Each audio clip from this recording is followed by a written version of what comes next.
drone footage saved, I realized the truth. The woman I loved was gone, replaced by someone I barely recognized. The sign on the frosted glass door said, Matthew J. Singletary, Director of Corporate Systems Analysis. That's me, Matt, to my friends. I'm nearly 6 feet tall, strong, blue-eyed, confident, and a well-respected businessman. At 29, I was probably the only person with that title in the business world. When asked what my title meant, I would shrug. No one ever explained it to me, but I knew my job in the company. Think of the business world like a Western movie, and I was the person who came in to make things better and create a great place for everyone. My boss, the owner of Reese Donaldson Enterprises, used me like a trusted helper.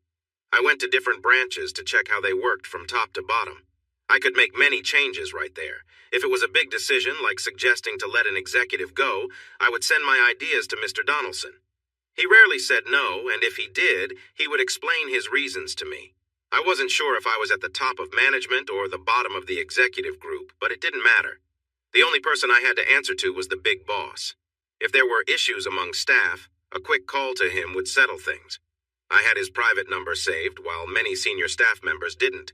I had a talent for spotting problems, finding slow points in work, and identifying issues that cost Mr. Donaldson money. I used these skills every day. I was really good at my job, and many learned not to cross me, as I could notice dishonesty quickly. At least I could do this in my work life. My personal life was a different story. It was the day after Independence Day, and I was picking up everything I needed for the day into my briefcase. It was only 10:30 in the morning on Friday, but we were all getting an early start on the weekend because Mr. Cummings had just announced that he was closing the office early and sending everyone home.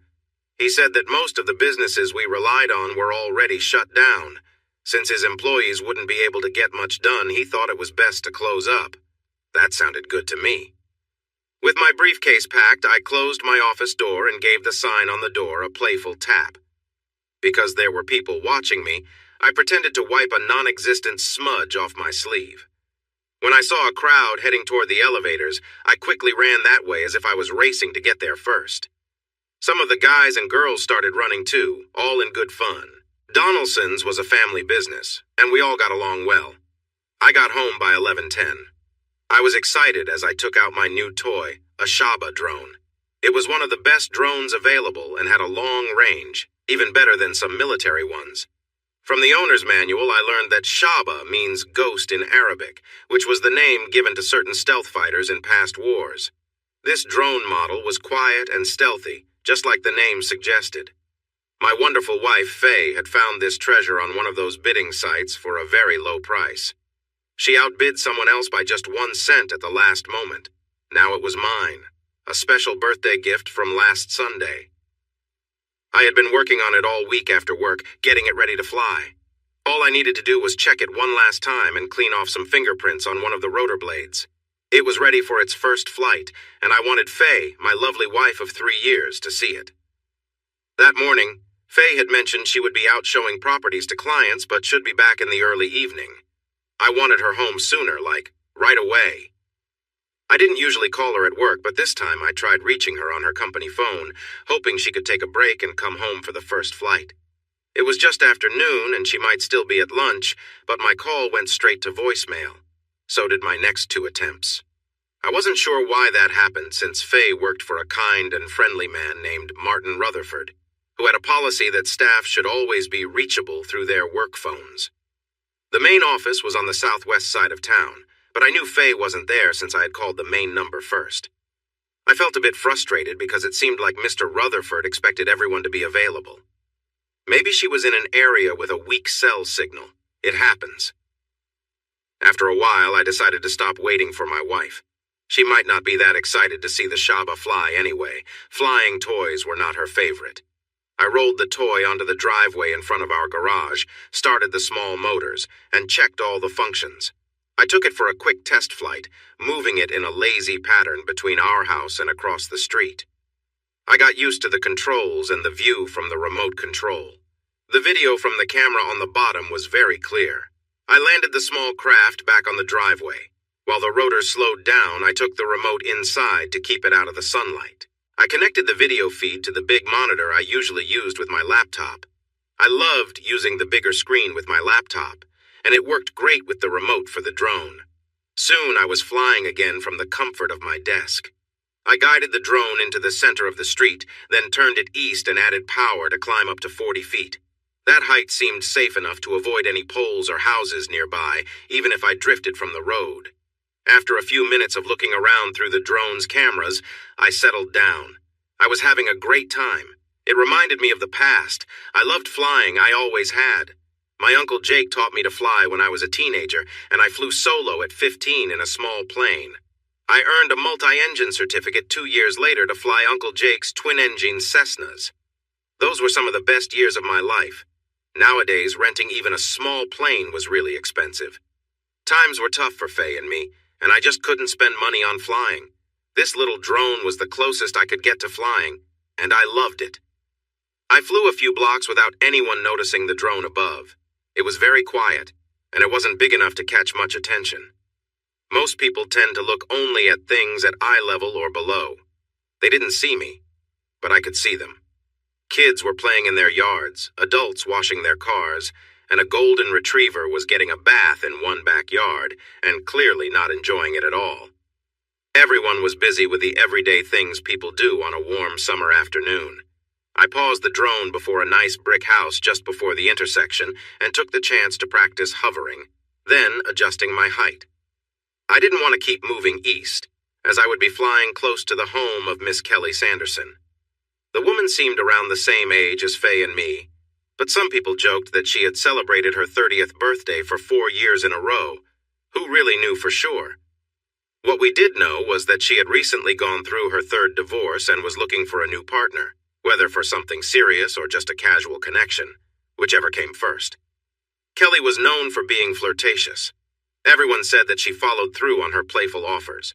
In fact, last summer, her sister joked that Kelly would flirt with anyone, even something as strange as a fence post, if it promised her a nice dinner and drinks. I was the only guy who overheard that through an open kitchen window, and I quickly moved away. I didn't want to get involved further. Unfortunately, I did know that Kelly didn't seem to mind if the person she was flirting with was married or single. Kelly Sanderson made me uneasy. I made a quick left turn and started heading back west, speeding up a bit. No one seemed to notice the flying drone, even with the sound of it zooming by. I guided the Shaba west, crossing several streets until I reached the edge of our neighborhood and slowed down to a quieter pace. All the homes in our area looked quite similar.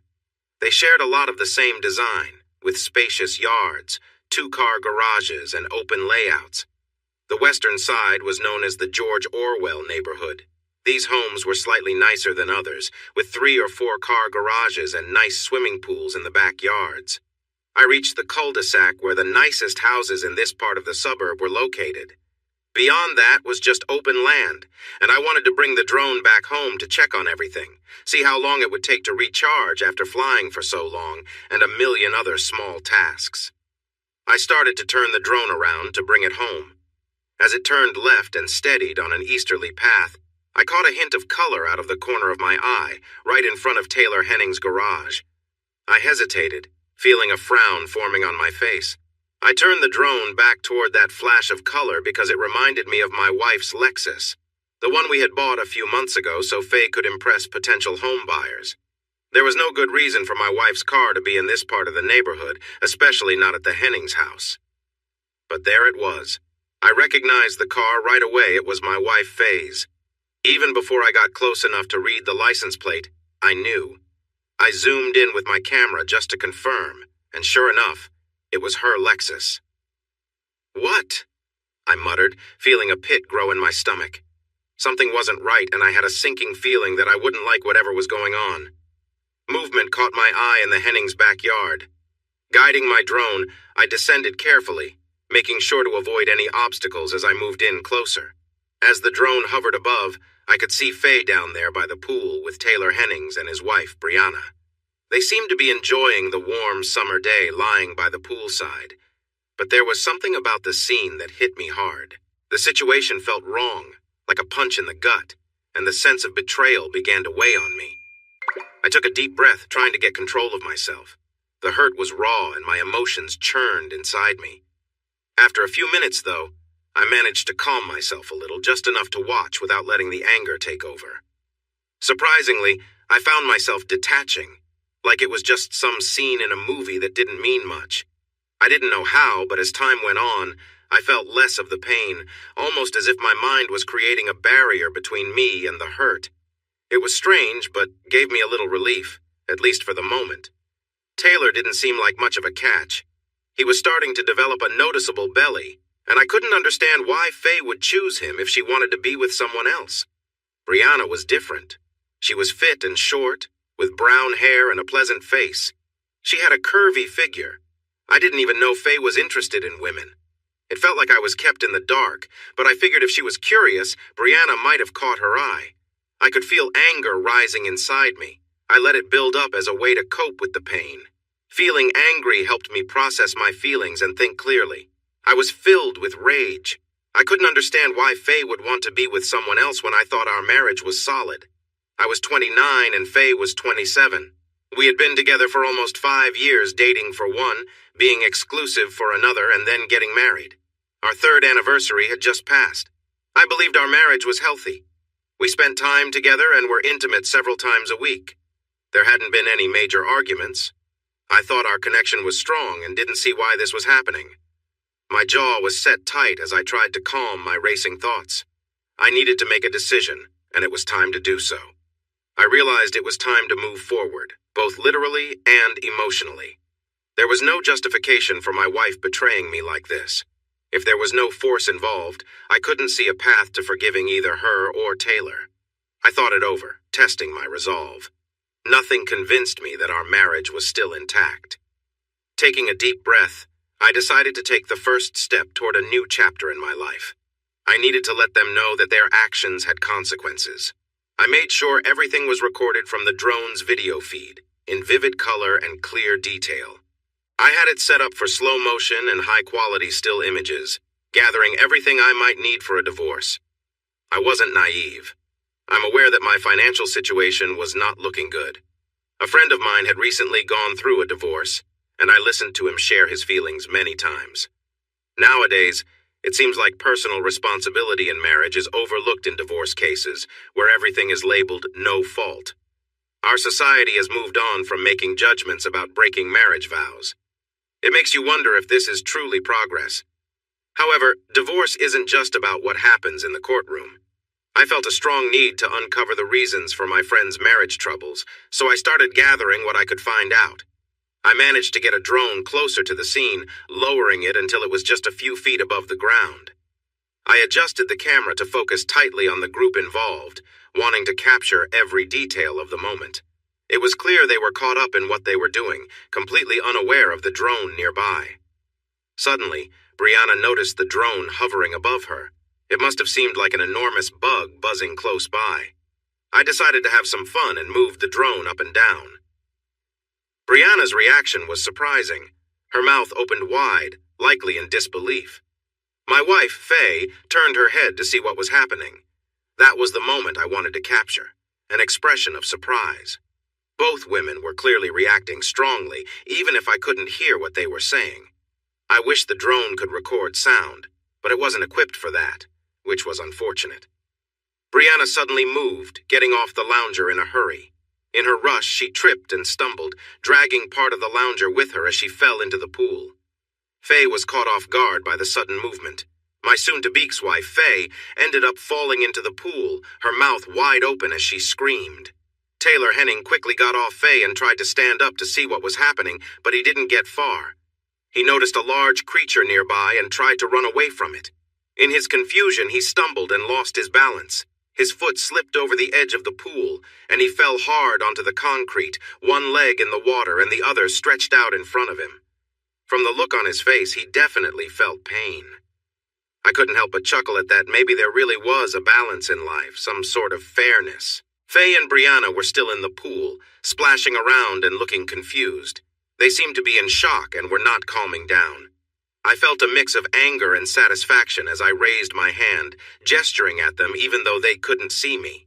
I flew my drone higher and maneuvered it above the pool, moving it back and forth as if it were in a chase. The battery was running low, so I moved the drone back over the patio. I pushed the motors to their limit and made it dive as much as I could. Suddenly, the screen went dark, and I felt a bit of hope that maybe the drone had broken into pieces. Although I doubted it would happen, it was nice to imagine. I sat there staring at the blank screen for a moment, feeling a wave of frustration over my wife and her choices. Looking at the clock, I realized everything had changed at 12:38 p.m. on Friday, July 5th. It was a day that would be hard to forget. I had no idea where my marriage would go from here, and honestly, I didn't feel like I cared much at all. To my surprise, it took Faye almost an hour to get back home after being with Taylor and Brianna. We had shared this house for the last 18 months since we bought it together. I remembered how hard we had worked to save enough money for the down payment on our house. The mortgage payments were tough, but Faye really wanted it to show that we were moving up in our community. She was so happy when we moved in, and I was glad we had made that decision. Then Faye wanted a new car to drive around potential buyers, a $60,000 car. Looking back, Faye got the home she dreamed of, and I settled for an unreliable desktop computer until my company gave me a laptop. Faye got a fancy new car, while I had an old toy that someone else no longer wanted. Now, Faye was able to explore her own interests, and I was left at home wondering what had gone wrong in my life. As I waited for her, I went over the video I had made with the three of them. I even found time to create a highlight video, thinking it might be useful someday. Faye stormed in looking furious. Her hair was still wet and hanging in her face. She wore the business suit she'd had on earlier, but it was damp in several spots. She seemed to have broken a heel, because she was limping with one shoe on and the other in her hand, the heel uneven. "What do you think you are doing?" she shouted, her face red with anger. Her eyes were filled with intensity as she glared at me. It seemed she understood what the damaged drone on the Hennings patio meant. After all the time that had passed since I sent it crashing down, I had begun to wonder myself. I raised an eyebrow. She was using a tactic I recognized well from my work, turning the conversation around to be more aggressive. Faye had clearly taken to heart the idea that sometimes the best way to handle a situation was to confront it directly. I couldn't help but smirk for a brief moment, which only seemed to make her angrier. "You could have hurt someone with that thing," she yelled. I just watched her. The woman I had married felt distant in that moment. Usually, Faye was an attractive woman, standing 5 feet 4 inches tall with shoulder-length brown hair that framed her heart-shaped face. I had fallen for her cute features and her charm all those years ago. But now the person yelling at me felt like a different person entirely. "What is wrong with you?" she screeched. I wasn't sure what I had expected from her, maybe a little understanding or a bit of regret. But I got nothing of the sort. I could fight back too, though. "You're being unreasonable," I shouted. "I'm just under 6 feet tall and I have a strong voice that carries well." She heard me loud and clear. It definitely caught her attention. "Go upstairs and wash up right now," I continued before she could reply. "And please use plenty of soap to make sure you clean yourself well." She didn't have anything on her face that I could see, but my words made her quiet quickly. Maybe a small part of her felt a bit guilty. Could she actually be feeling some shame? She turned away and went upstairs, balancing awkwardly on her one remaining high heel. I wondered why she hadn't taken both shoes off by now. "And Faye," I called out to her, softening my voice, "when you come back down, please be respectful, all right? You've disrespected our marriage enough for today, and I won't tolerate any more shouting from you, got it?" She didn't answer or nod, but headed up without pushing back. A moment later, I heard the shower start in our bedroom. Faye came back down in about 15 minutes, which was quicker than I expected. Maybe she wanted to get this over with, or maybe she was ready to explain herself. I wasn't holding my breath for an apology, though. If she was planning to apologize, she would have taken longer. I knew her well. My Faye doesn't like admitting she's wrong. She wore one of my old long-sleeved sweatshirts, a pair of blue jeans, and some sneakers. It looked like she was trying to downplay things, wanting to lessen the memory of what she'd done earlier. "Why don't you take a seat?" I said politely from the living room, pointing to the couch on the other side of the coffee table. I was sitting in my chair with my feet flat on the floor. She took off her sneakers in front of the couch, sat down, and tucked her feet underneath her. She opened her mouth to speak, but I stopped her. "I'd like to understand a few things, if that's okay," I told her. "First off, why did you suddenly decide to act out in such a way?" Faye leaned back into the cushion, surprised. Excuse me? I added quickly. I kind of lost my cool for a moment there. I'll try to keep my voice down. I took a deep breath and let it out slowly. If you could please help me out, I said in a very polite way. Could you tell me why you decided to end our marriage by being with someone else, 2 others, actually? And how long has this been happening, if you don't mind sharing? Matt, I'm really sorry you had to see that at the Hennings, Faye said calmly. I picked up on that. People in my job often choose their words carefully. You're saying you're sorry I saw it, I replied sharply, but you're not sorry you did it, is that right? I interrupted. Faye's expression tightened. Honey, she said, avoiding my question. She returned to her earlier point. This doesn't have to be the end. We can get through this and even improve things. I should have talked to you sooner. I realize that now. She leaned forward on the couch. Listen, Matt, we both had experiences before we got married. We know that. I haven't done anything with Taylor and Brianna that I didn't do before, mostly with you, okay? She paused, watching me carefully for my response. Look, all we need to do is adjust a few things and everything will be fine. She was looking at me closely. I clenched my jaw and stayed quiet. Honestly, I wasn't sure where she was going with this. Still no sign of an apology, just that she regretted I found out. I motioned for her to keep going.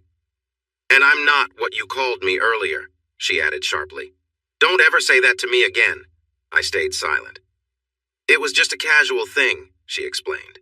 Oh, come on, I blurted out, slapping my hand on my knee. I shook my head in disappointment. I read about this kind of situation. Did you know there are many websites where people who've been hurt gather for support? I asked her, more to myself than expecting an answer. Apparently, it was just casual is one of the most common excuses people use, I continued. I was hoping for something better. The most popular excuse is, I made air quotes with my fingers, it's not what it seems, darling, or something like that. Can't you be a little more original? Faye's expression became serious. It was just casual, Matt, she insisted. That's all, it was just 3 people having a good time, that's it. Good time, I replied, surprised. I must have misunderstood that. Wow, I should have guessed, right? I think the grin on my face was more of a grimace than actual happiness. I leaned in a bit closer in a playful way. Hey, you know what? I asked in a friendly, secretive tone. I enjoy having a good time, too. How come I wasn't out there having a good time with you all? Can you explain why I wasn't part of this? Fun? Faye looked down, showing a hint of regret for the first time. It was brief, but maybe there was a little hope. We plan to include you, she said quietly. Oh, really? Include me? What does that mean, Faye? I asked, teasing. Were you 3 cool kids going to let me join your special group when I earned the right to play with everyone else? Is that what you had in mind? I said, sounding sarcastic. She didn't reply right away, so I jumped in again. That's not true, I said sharply. You never meant for me to find out. This include me is just a poor excuse you came up with after you got caught. Faye looked away for a moment. Okay, she said softly, opening her eyes again but still not meeting my gaze. You're right. We should have made sure you were part of it from the beginning. No. I interrupted her before she could finish. She just wasn't getting it. What you should have done is ask me if we, as a married couple, should even think about changing our commitment and going outside our vows. Isn't that what you should have done, Faye? I asked. How could you say that? She shot back, her face flushing with anger. Okay, yes, I should have done that. I messed up, I'm sorry. Yes, you did mess up. I agreed. You chose to ignore our marriage vows. Can you explain why I didn't get a say in this? Why did you decide for both of us? What were you thinking, Faye? Listen, it's not too late, Faye said earnestly, ignoring all my questions. I know now that I should have talked to you first. If I had, everything would have been out in the open, but we can't change the past, can we? We can't go back and make it all right. I shrugged, feeling unsure. Just for the sake of conversation, I said, how could you not even think to talk to me before? What made you feel it was okay to make a decision that would affect both of us and our marriage? She waved her hands in frustration. It seemed she didn't have an answer. She hadn't thought she needed one. Odd. Ugh, I groaned. I took a deep breath and let it out. Well, let me ask that in a different way. I'm really trying to understand. Can you tell me why you never asked me if I wanted to join that little group? I questioned. You said it was just 3 people having some fun, right? Well, like I said, I enjoy having a good time, just like anyone else, I continued. Why didn't you think your husband might want to have fun too? Maybe you could have convinced me it would be good for our marriage. Brianna is really attractive. She seems like one of those women people admire, doesn't she? I bet I could have really connected with her. I'm curious, dear wife, why didn't you invite me to join from the beginning? Why didn't you think my opinion mattered when you were planning everything? I paused. Why? I don't know, Faye admitted, looking down. I don't remember, maybe because I thought you wouldn't actually want to. Okay, now we're getting somewhere, I replied. You thought I wouldn't want to do it? If that's true, why didn't it make you think maybe it wasn't the right thing to do? She stayed quiet, her face showing frustration. There were many topics Faye didn't want to dive into. Right and wrong were definitely among them. I decided to steer the conversation back to something I had mentioned before. I'm just a bit of a stick in the mud, and you all are the fun ones, the ones who know how to enjoy life. You're the smart ones who get to do things people like me aren't part of, right? That's not how it was, Faye protested. I just didn't think you would. There it was again. I wondered how to make her understand. Okay, so you didn't think I would want to join in, I said slowly. You believed your husband, your partner in this marriage, would not want to be involved in anything outside our marriage, but you did it anyway. Don't I deserve to think it was a mistake? Tell me, how did you decide ignoring my feelings was okay? Faye could see where my questions were leading. She really didn't want to go down that path and shook her head in annoyance. She tried to regain control by shifting back to her own thoughts. Matt, you know I wasn't a virgin when we met. You know who I was involved with back then, right? And I know who you were with too. It was Caitlin, remember? The girl you were seeing when I first met you, see? She paused, watching me. When I didn't respond, I think she felt encouraged, believing I had accepted her point. I hadn't realized it, but I was starting to see that Faye was mixing up things that happened before we decided to be together with things that shouldn't happen after. Matt, I know you're not. You're not overly strict or anything. You can't be upset at... She lowered her voice. At what? I was doing with Brianna, right? And... She hesitated a bit. And what Taylor was doing with me. It wasn't anything you haven't done a million times, right? So, I interrupted her with a quick gesture of my hand. No, Faye, it's not about what happened. It's that you were with someone else and you shouldn't have been doing that. She didn't like my response. She tried to recover. But wait, Matt, you just said you wouldn't mind if I was with Brianna. You said that. Faye leaned in closer. It isn't too late to fix things. I messed up, I just wasn't being honest by not including you from the start, but we can move past that. She pulled her feet from under her and set them on the floor. She leaned forward to make her point and to show she was sincere. Listen, Matt, here's what we can do. Faye reached her hand out toward me, but it was too far. I had a feeling that I would rather be anywhere else than let her touch me. Still, she didn't get up to come closer. Taylor, Brianna, and I were talking after... Faye said, after that incident at their house. She was clearly trying to avoid saying anything that might upset me again. What we can do, Taylor suggested this, we could arrange for you to be with me and Brianna both, or just one of us if you prefer. And for 3 months, Taylor won't see anyone except his wife to make up for the lost time. Her voice faded off. I wondered if she was realizing how inappropriate that sounded. So, I take it 3 months is how long you've been seeing each other, right? I asked. Faye nodded just a little. Is that correct? 3 months? My irritation was growing. Answer me! I raised my voice when she hesitated. Yes, just 3 months, Matt. She paused. So, what about it? Can we fix this and move on? Want me to call Brianna right now? She asked, almost pleading. Good grief, no, I replied sharply. I wouldn't even want to be near that person right now. Not at all. I'm not sure what problems and issues you might have after spending time with those 2 people. Faye sank back against the couch, surprised and confused by my words. Before she could respond, I pressed on. Why did you go behind my back, Faye? She didn't reply right away, still taken aback.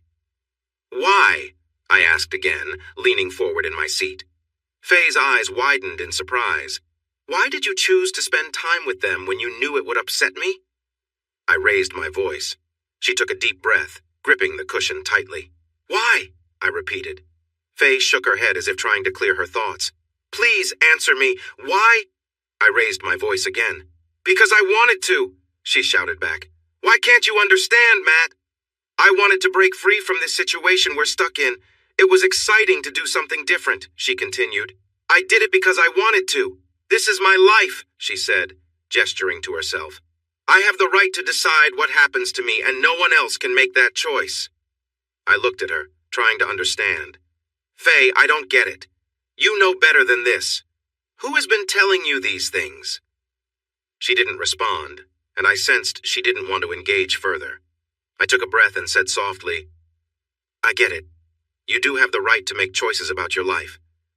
But when we got married, we made an agreement, didn't we? We promised to be loyal to one another. I paused, letting my words sink in. Her expression made it clear she wasn't happy with what I had said. But I have rights too, I continued. I have the right to decide how I feel about your actions with someone else, and I'll be using that right to think about our future. I paused again, looking for a response, but she remained silent.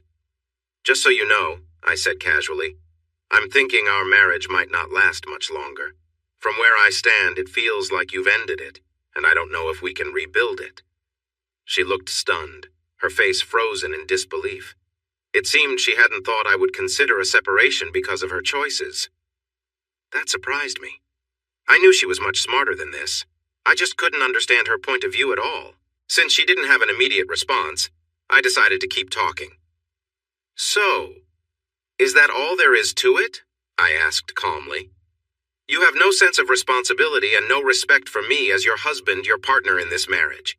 You didn't even think that husbands and wives shouldn't deceive each other or go behind each other's backs, did you? Nothing at all? She shook her head, and tears began to flow. But I could see they were tears of frustration, not regret. So it's just, if I want to, I can do it, right? I continued. You think you can be with anyone outside our marriage, no matter how I feel or what anyone else thinks? Just I wanted to do it, and I did it because it was fun? That's what you're telling me? She didn't respond. Wow, I said with feigned enthusiasm. That really sums everything up in one messy little package, doesn't it?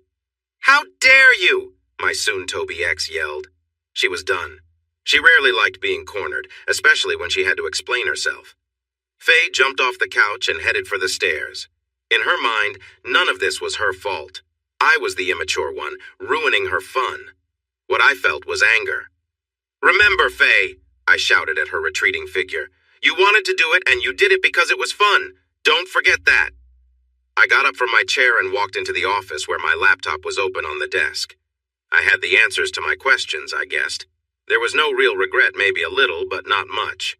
Faye claimed she was sorry for not sharing her actions with me from the start, but I wasn't so sure. Her regret might have been mostly about getting caught. Faye had been hiding things from me for at least 3 months, and I had no idea what was happening. She could be lying about how long it had been, and I had no clue if those people were the first to be involved with her. It seemed likely that Faye was still not being honest. She wanted me to forgive and forget. In fact, they all wanted me to stop being angry. Brianna even offered to share experiences with my wife and me to make up for lost time. Meanwhile, her husband was supposedly okay with not being part of it. It seemed like they wanted everything to go back to normal without facing any consequences. They didn't want anything to come out into the open. They all knew, even if they hadn't talked about it, that their family and most of their friends wouldn't agree with what they were doing. They wanted to keep it a secret, but because of that, I felt like I had to let it be known. I hadn't been completely honest with Faye. I hadn't shared something else I found on those websites where people offer support to those who have been hurt by cheating. The statistics I mentioned were there, but they also suggested revealing the affair to everyone and making sure everyone understood what the cheating partner had been doing. It was supposed to be the first step toward fixing the relationship. I might not have known how to fix my marriage, but I could definitely expose the truth. I had most of what I needed already. I had looked over a short video taken by a drone and knew which parts I wanted to include in a brief clip. There was a moment when Faye looked up at the drone, probably confused about what was happening. Her face then told a lot, and I plan to use that moment at the end of my video. It wasn't even 2:30 yet, so I had plenty of time. I decided to call Mr. Rutherford, the owner of the real estate agency where Faye worked. "Thank you for calling Rutherford Real Estate. How may I help you?" Mr. Rutherford himself answered, and I recognized his voice. It seemed he had given his assistant the afternoon off. "Mr. Rutherford?" I said in a serious tone. "This is Matt Singletary, Faye's husband." "Yes, Matt," he replied warmly. His agency had a great month in sales right before Labor Day last year, and to celebrate he had thrown a picnic at a piece of land he owned outside of town. Everyone involved with the agency and their families attended. We had enjoyed a long chat during that event.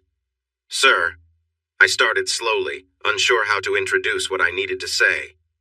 "Mr. Rutherford, do you have an email address where I can send you something urgent? I need to send you a short video right away on an important matter," I said, trying to sound formal. "Sure, son," he answered.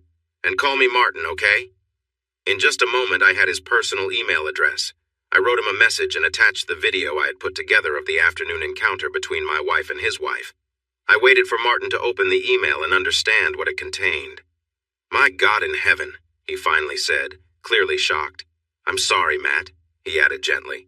"I had no idea." "Neither did I, Martin," I replied, trying to stay calm. "But what I wanted to point out, sir, is that this happened just after noon today. Do you see the date and time stamp in the lower right corner? This was actually going on before that, too. I don't know when this situation started, only when it ended, which was right after the last scene you see there. The key point, sir, is that one of your managers and his wife are involved with my wife while they are supposed to be working. They are doing this on your time and expense." He stayed quiet for a moment. I could tell he suspected this was a serious issue that could lead to legal trouble, and I thought I might have a basis to take action. What this group had done was likely to cause significant distress in my life. Isn't that how many legal cases begin? Since it happened while they were working, Mr. Rutherford's business could face serious consequences, but I hadn't even mentioned taking action. "I'm open to suggestions," he said carefully. "Oh, I don't have any suggestions, sir," I replied. "It's your business, and I'm just bringing some irregularities to your attention. What you do with this information is completely up to you." "I see," he said, sounding a bit unsure. "Absolutely, Mr. Rutherford. I will be getting a divorce, of course, because this situation has wrecked my marriage, but how you handle your employees is your decision." "All right. Well, sir, I need to get off the line and take care of some things. Goodbye, sir, and thank you for your understanding," I told him. Well, goodbye to you as well, Matt. I am truly sorry this has happened. Not your fault, Mr. Rutherford. Some people just lack integrity. Goodbye, sir." I ended the call and moved on to the next thing on my list. I set up a group text message with all of Faye's family, including her brothers and sisters, her parents, as well as her friends and neighbors whose numbers I had. I included the same video clip I had sent to Mr. Rutherford in the group message and sent it out. Then I waited. The truth about these three was about to come to light, and their seemingly perfect world where actions had no consequences was about to change. Faye came down the stairs slowly, pausing at the bottom to steady herself. I sensed she wanted to try to convince me to change my mind. "Honey," she started, "you're making too much of this, baby. Look, we're all adults. A little mistake isn't going to ruin our marriage. I love you, and you know that, right? I would never do anything to hurt you on purpose, dear. I got things mixed up. I understand now that I should have talked to you from the start. I'm truly sorry, and I want to make things right with you in every way I can." I sat back in my chair and waited. I wasn't really listening to her words. Nothing she said could change what had happened. Then the phone in the kitchen rang loudly. Annoyed, Faye glanced over at it but didn't go to answer. "I think you should take that," I said without much feeling. "It's probably for you." Faye moved to the kitchen doorway, picked up the phone, and put it to her ear. "Oh, hi, Dad. I can't talk right now. Can I call you back?" I expected Mr. Rutherford to be the first caller, but her father was quicker. I could hear him yelling even from here. "What are you doing, Faye? What's this video of you with that person out in public?" It wasn't actually a video, but Faye's father was from a different time. Faye turned and looked at me, shocked. She seemed frozen, not even breathing for a moment. It felt like her world was crumbling around her. "Remember what you said, Faye?" I asked, just loud enough for her to hear. You did what you did because you could and because it was fun, right? She stared at me in silence. She was hearing her father's angry voice, but I don't think she understood anything he said. Well, dear, I said, I did what you said. I did it because I could, and let me tell you, it was quite a thrill. I said that last part just to be harsh, as I wasn't feeling very kind. Suddenly, the phone from Mr. Rutherford's office started playing a tune and bounced on the coffee table where it had been left. I picked it up, pressed the accept button, and walked it over to her. Here, this is for you, I said. She took it slowly while her father was still shouting at her through the phone she held in her other hand. Mr. Rutherford was also very upset. Even though Faye didn't have the phone on speaker, I could hear him loud and clear. In a few sharp words, he told her she was fired right then and there, and so was the other person involved. He added that if Faye wanted to collect her last paycheck and things from work, she had better hurry up. She needed to be at the office in 30 minutes, or the doors would be locked and she would not be allowed inside again. He would send everything to her by mail. I turned and stepped out the front door to back my 12-year-old Land Rover up to the porch. I was going to load a lot of my things into it soon, and I wanted to make the distance as short as possible. I didn't mind the marks the big tires would leave in the grass between the driveway and the porch. I didn't live here anymore, so the lawn was no longer my concern. A couple of minutes later, Faye ran out of the front door shouting, "You jerk!" loudly. She repeated it several times before getting into her car, starting it, and driving away fast. I scoffed. My parents had been married for 3 years before I was born, so I definitely was not a jerk. But I really didn't care about her opinions anymore. My phone beeped a few times in quick succession. Because I had sent the video to many people in a group message, their replies were coming in fast. A quick look at some of the texts showed that Faye was getting a lot of criticism from her brother, sisters, and other relatives, friends, and neighbors. I packed up all my clothes and some personal items. They made a small pile that fit easily in the Land Rover. On my last trip through the house to check for anything I might have missed, I put on a holster, checked the .45 caliber Glock Model 38 I usually carried, and tucked it under my shirt. The house now felt unwelcoming.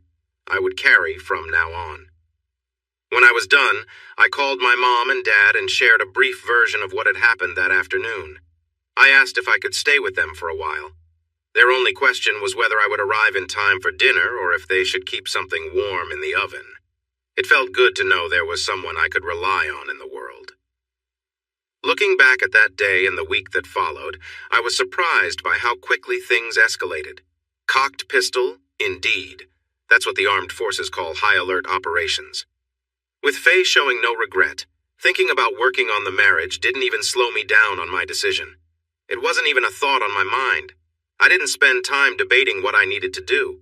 Being able to solve problems quickly was one of my most valuable skills at the firm where I worked. Where some people wanted to discuss everything endlessly and think about every possible outcome, I preferred to make decisions and act on them. Most of the time, what I chose turned out well. Sometimes, looking back, I could see I hadn't chosen the best option, but I always felt my choices were better than wasting time. It saved our company both time and money that could have been lost while searching for the perfect answer. Faye thought I was blowing things out of proportion. She believed she could make decisions about our marriage without considering my feelings or how it would affect us. That wasn't fair. I didn't hesitate to choose a path. I followed my instincts. Whether it was right or wrong, I acted on what felt appropriate for me. I heard the saying that there's a thin line between love and hate, and perhaps that's true. I was shocked to see that my love for Faye had dimmed significantly by the end of our talk. Any remaining kindness I felt faded quickly in the days that followed. I remembered loving her, but that feeling was like a sound echoing through mountains. It begins strong, but as it bounces off the rocky slopes, it becomes softer until it disappears entirely. I decided that the best solution was to get a divorce. I wanted to escape the burden of the large house we had bought together, along with Faye's costly car, so we could live our separate lives. My main goal was to ensure we both kept our credit ratings as good as possible. A couple of weeks after I shared my concerns, I called Faye's dad, who was still angry with both of us for what he called my showing off. Eventually, I managed to calm him down and talk about what would be best for Faye and me as individuals. He understood why I didn't want to try to save the marriage, even if Faye was willing. It made sense to sell the house quickly. I could have kept up with the mortgage by living on very little, but I wasn't interested in doing that. I would leave my job and search for rattlesnakes in the Big Bend area before I would pay for a home I never wanted. Faye, as a new real estate agent, had a very small salary and made money only when she sold a property, which hardly ever happened since her commissions went to more experienced agents. After the day, she lost her small income and couldn't keep the house anymore. It wasn't hard to convince Faye's dad that we needed to sell the house quickly. If I ran out of money and stopped paying the mortgage, the house would go into foreclosure. This would hurt both of our credit scores for a long time. The same went for Faye's fancy car. I told her father that I couldn't make the payments for the Lexus, and since Faye couldn't either, we had to sell it fast. We didn't have any equity in the house, and we owed more on the car than it was worth. But making these tough decisions now would help us later, after our marriage ended.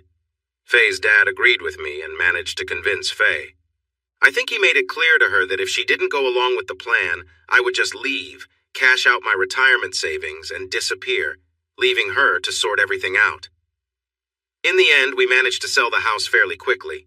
I had to cover some costs for the realtor that I wouldn't usually pay, but it wasn't too bad. I traded in Faye's Lexus for a 6-year-old Ford, paid the extra cost in cash, and gave her the car title. This way she had some transportation, but she would need to pay for insurance and maintenance herself.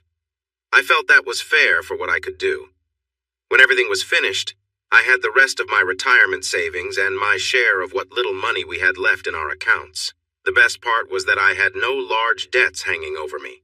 Mission accomplished. We opted for a do-it-yourself divorce since neither of us could afford a lawyer. I completed the paperwork and tried my best to divide our things fairly. I was somewhat surprised when Faye quickly accepted what I'd proposed, especially after how unreasonable she had been before. Someone, likely her dad, had probably explained that arguing over our limited belongings wasn't worth it. Luckily, we hadn't had children, so there was no need to figure out custody or support. Spousal support wasn't an issue either, as we hadn't been married long enough for it to apply. The DIY divorce cost just a couple $100 and had a quick waiting period.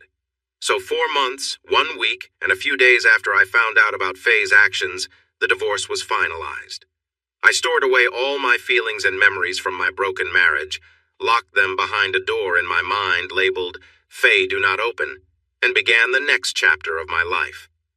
That Christmas, not long after I received the final papers, turned out to be quite nice. I spent it with my mom and dad. It was quiet, but really good for the soul. We exchanged gifts, enjoyed a big turkey dinner, and later visited friends and a few relatives. A week into the new year, I decided to leave my job with Reese Donaldson. It was a good place, and I was treated well there. Mr. Donaldson offered me a high salary to stay, thinking I had another job lined up, but I had to say no. I explained that I wasn't looking to move to another company. I just wanted a different path in life. He understood, though not easily, and threw me a great farewell party. He told me to reach out if I ever changed my mind. By Valentine's Day, I found myself without a job, unsure about my future, and surprisingly content with my life. I sat at Mom's kitchen table, watching my dad skillfully carve a mountain lion from a large piece of wood while Mom cooked dinner. Dad was fantastic at wood carving, and Mom could easily have been a chef if she had wanted to. They were both very important to me. Dad wasn't my biological father. He was actually my Uncle Tom, my dad's younger brother. My mom was his wife, Leah. They took me in after my parents died in a car accident when I was 9. Tom and Leah had no children before they took me in, and I was still their only child. One of them wasn't able to have kids. They never wanted to find out why, thinking that knowing could cause blame and hurt in their relationship. They loved each other too much to let that happen. They showered me with kindness and care. Their love helped me cope with losing my parents. It wasn't easy and took time, but eventually I healed. Dad Uncle Tom was known as a tough sheriff when I came to live with them. He worked hard to clean up his county from troublemakers and to keep the peace. He served as sheriff for just over 21 years before he retired. The first time I saw him get emotional was the day he took me to school in his patrol car. I proudly introduced him to everyone at school as my dad, and I truly meant it. Once, Aunt Leah helped with a dance when I was in high school. I made sure to let everyone know I was going to ask my mom to dance before even thinking about asking any of the girls. The girls and teachers thought it was very sweet. To me, it was just a way to show everyone how much I cared about my mom. One evening, when I asked them if they would adopt me, they held each other and cried. Seeing them like that made me cry too. We were really close, and I only thought of them as Mom and Dad. "What we are doing is giving you your inheritance now," Dad said. "Instead of waiting for us to pass away many years from now, you will get it while you are still young enough to use it." He was talking about giving me the ranch. Mom and Dad decided that at their ages of 53 and 51, they wanted to buy a big RV and travel around the country. They already had it and a small car to pull behind it for getting around wherever they parked. They had a plan to visit Glacier National Park first, then the Grand Canyon, and they had a list of other places they wanted to explore. "But Dad," I replied softly, "it's too much. I understand you want to travel, but you need a place to call home, a place to relax when you're tired of being on the road all the time." "Yes, we know that, son. That's why we bought a house in the northern part of the city. It will always be there when we need it. And just between us three, your mom and I, well, we don't really want this place anymore. We never intended to farm or raise animals. We fell into it when I retired from my job. This was just a place to come after I put down my badge, and somehow we never left. Now's our chance, you see?" "Oh, I get it." I pretended to be offended. "You don't want it anymore, so I get the ranch, and I'm stuck here, is that it?" "Nope," Dad said calmly. "The land is worn out and not good for farming anymore, and most of the springs have dried up. So raising animals isn't possible either. But oil companies keep showing interest. A few have already made offers and will come back. This time you can sell and get a good price." I thought it over. The property started out as one big piece of land, 640 acres, plus another 300 acres nearby. My grandpa, my dad's father, bought a piece of land from a widow when he moved here. After a good harvest one year, he got another piece of land nearby. My dad didn't enjoy farming, which is why he chose a career in law enforcement. He never wanted to work long hours on the land. He had been selling off parts of the property whenever he could, and now we only had around 500 acres left from the original piece. The other 300 acres went to a neighboring farmer. "Okay, Dad, I'll do it," I said to him, "but it's a lot. How about I take care of it, sell everything off, and we split the money 3 ways, you, me, and Mom? What do you think?" "How about an 8,020 split, and you update us with emails twice a week and call every Sunday?" my mom chimed in. She walked over from the stove, looking at me seriously. I was balancing on the back 2 legs of my chair, leaning against the wall. She wrapped her arms around my head and kissed my forehead. "We love you, son," she said softly. "Please let us help with this." I looked at Dad. He was back to his carving and didn't notice me. He didn't even respond. He didn't need to. My mom was in charge of the discussion now, and Dad knew I couldn't say no to her. I tried to negotiate a bit. "How about a 5,050 split? I can text you and email often and call on Sundays, holidays, and birthdays too," I suggested. "Deal," Mom agreed right away. "Now put that chair down on all 4 legs and go get ready for dinner," she instructed. She glanced at my dad. "Tom." Dad had already picked up his carving tools and was heading out to the garage where he kept his things. I hurried to wash up and help Mom set the table.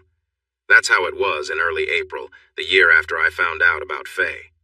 I stood on the front porch of my parents' old home and watched them drive their new RV slowly up the gravel road toward the highway 3 miles away. The long vehicle had all kinds of comforts inside, including a shower and a queen-sized bed. They were towing a small vehicle behind so they could park the RV and explore local sites, towns, or whatever they felt like doing each day. When they reached the top of the hill a mile away and disappeared down the other side, I sighed and went back inside my house, which didn't feel like home anymore. From the outside, it looked like a typical worn-out farmhouse built around 1930. With his experience in law enforcement, Dad wanted to make sure our home was safe from any troublemakers. Inside, the house had everything we needed. The living room featured a large TV, and Dad had installed a top-off-the-line sound system. The furniture was big, soft, and inviting. The rest of the house was just as cozy. At the back of the house, Dad built a spacious wooden deck with a grill and smoker made from local stone since he and Mom loved to barbecue. We also had a nice pool that was big enough for diving and for Mom to swim laps. Mom used to be on the swim team in high school and still enjoyed swimming for exercise. A few days after they left, I finished counting everything in the house, including the farm tools and the animals. I had 14 horses, 23 buffalo, and 47 longhorn cattle. Grandpa once dreamed of creating a nature park. I also had to deal with everything in both barns on the property. I started selling off as much as I could, but I kept the house furniture. The first item I sold was a big John Deere tractor, which I parked by the gate along the highway. I got a pretty good price for it, which was a win for both me and the farmer who bought it. I thought I could sell the rest in a similar way, and it worked out well. The road was busy with folks who farmed or ranched for a living, and if they didn't want something, they knew someone who did. Before long, the farm equipment was selling quickly. In May, on a Friday, I received a call on the house phone. At first, I thought it might be Mom since it was her turn to call. "Howdy! How y'all doing?" I said cheerfully. "Good afternoon, is this Mr. Singletary?" It wasn't Mom, and I didn't like the way the young woman spoke to me, as if she was doing me a favor. I remembered a trick Dad would use when he was working as a sheriff. He would pretend to have a strong accent and act a bit silly to catch tough suspects off guard. They usually didn't notice until it was too late. "Yes, I said in a slow drawl. "This here's Matt Singletary, his own self. Please hold for Mr. Wingate." The line went silent, so I hung up. A few minutes later, the phone rang again.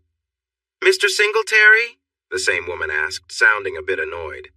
"Yep, I surely am," I replied. "Are you still in contact with that guy, Winslate?" I asked, pretending to be curious. No, Mr. Singletary, I wanted you to hold on. Not. Oh, I'm really sorry, but I can't do that. I only keep close to women. I just don't think it's right for a man to be holding on to another man, you know." There was a moment of silence, followed by the sound of a surprised breath taken in, and then let out by the young woman. No, sir. What I meant to ask if you could wait just a minute so I could get Mr. Wingate, on the phone. Would you mind doing that?" "Oh, sure. Yes, ma'am, I can do that. How far do you have to go to reach him?" I asked with interest. "He'll be with you shortly," she replied, avoiding my question. I wasn't sure if she was about to laugh or if she was holding back frustration. Either way, she sounded much more relaxed now. It actually took longer than shortly. I figured she was probably explaining our earlier conversation to Mr. Wingate so he would understand what was going on. "Good afternoon, Mr. Singletary. I'm George Wingate with Christopher Stamp and Presley. How are you today, sir?" "I'm doing just fine. Really good," I told him. "And how are Christy, Bump, and Elvis doing?" I thought I heard a soft laugh from a woman on the line, but I wasn't sure. We are all doing very well. Thank you for asking, Tom. May I call you Tom?" "Well, sir, I guess you can if you want," I replied. "But my real name's Matt, so I don't know why you'd want to call me Tom. Actually, it's Matthew. That's my given name. But folks call me Matt. My friends do anyway." Okay," Mr. Wingate said. "Can I please speak to Tom? Please." "No," I answered firmly. There was a pause. "May I ask why not?" Wingate asked. I could tell he was a bit annoyed. "He's not here," I replied. There was another silence. Before Mr. Wingate could say anything else, I decided I had taken this short answer thing as far as I could. Honestly, I was starting to feel a bit bored with it. "My dad gave me the whole ranch, signed it right over to me, and then he left for a trip who knows where. He and my mom both. Do you want me to pass along a message when I hear from them?" "Well, no. It sounds like you might be the person we need to speak to. Your father transferred the title to you, did he?" I hadn't used Dad at any point, so I knew he was trying to get under my skin. I couldn't help but smile. "Yes, sir, he sure did," I told the pretentious Mr. Wingate. "Wingate." "Yes, well, Matt," he continued, "a team from SunCloud Petroleum was near your land a few days ago. They noticed you are selling some of your farming equipment, and we were wondering if—" "Oh, I'm really sorry, but the John Deere is already sold to Mr. Jenkins down by Whisper Lake," I interrupted. "Same goes for the hay baler and the big plow, but I have a bunch of other things I could sell you if you're interested." "No," Wingate interrupted me firmly. He paused for a moment. "Matt, we were actually hoping to set up a meeting with you to talk about selling your ranch. That's what you are doing, right? We represent SunCloud, and I assure you we would offer a very fair price for your land." Can we offer you a round-trip ticket to Oklahoma City from your nearest airport? We can discuss everything in detail then. Why would I want to go to Oklahoma City? I asked, feeling confused. Well, that's where SunCloud and our office are based, Mr. Singletary. Oh, really? I laughed. You had me worried for a second, I told him. But I can't fly on those airplanes. I get really sick if I try, I explained. Why don't you and whoever else you want to bring just come over to my house whenever it works for you? After he thought about it for a bit, I guess he started looking at his schedule. Maybe he had the young woman I spoke to earlier check other dates too. I wasn't sure, but there was a long pause. Eventually, he returned and we agreed that the following Thursday would work for them to come over and meet with me. I'm sure it was so they could easily persuade me. I had a feeling his idea of a fair price was one that would favor him and the oil company. I took a break before calling my lawyer, who specialized in selling big properties. He was knowledgeable about land and mineral rights, and I already had him on retainer and ready to help. In the middle of June, we had our third meeting with Mr. Wingate and several lawyers from the law firm representing SunCloud Petroleum. Sitting next to me was my lawyer, along with several other attorneys who were listening through his laptop's camera. I never saw them, but they could hear everything. They only spoke to my lawyer through a small earpiece. I almost introduced my lawyer as Jed Clampett to the people Wingate brought with him, but I thought that might be a little too much. I held back from calling the swimming pool the cement pond, even though I was really tempted to do so. I didn't want to give away my thoughts, and even someone as clueless as Wingate might notice. The meeting was going well from my perspective. Wingate's law firm, representing SunCloud Petroleum, had made better offers during our previous meetings and calls. In their last conversation, they had presented an offer that made Carl Patterson, my lawyer, smile with satisfaction. Carl seemed ready to play a character and was a little disappointed when I refused to go along. But that was fine. Carl believed the amount they were willing to put in my bank was about as high as it would get. I agreed, and we arranged this final meeting to sign the papers. There were no last-minute issues, and I could tell Wingate and his team were eager to complete this deal. All right then, I said, pretending to check the sales documents. Patterson had already approved everything, and his knowledge was far greater than mine, so I was just practicing my acting skills. You all agree to let me sit right here for 181 days after today to finish selling all the furniture and other items, correct? That's right, Matt, Wingate replied with a reassuring tone. You have 6 months and 1 day? Great, let's get this done, I said, dropping the fake accent, though Wingate didn't seem to notice. I picked up the pen offered by one of Wingate's young assistants and signed my name where she pointed on the stacks of legal documents. It took a while since there were 2 copies of everything, with many pages needing signatures. Sherry Woodward was Wingate's paralegal helping me out. Besides being quite charming, I thought she was much smarter than her boss. Earlier, when she first arrived, she had wandered around admiring everything. I noticed how she appreciated the modern appliances, the well-kept home, and the polished hardwood floors. She was also impressed by the neat pool and deck outside. When she noticed my framed degree in business management on the living room wall, along with my MBA right next to it, she tilted her head in surprise. None of this fit the image of a simple-minded person that I was trying to project to Mr. Wingate. She stepped away from the kitchen door leading to the pool, just as she seemed ready to share a thought or two with Wingate, when he suddenly directed her to grab something from his briefcase in the SUV. I couldn't hear what was said, but she was told to bring it to him right away.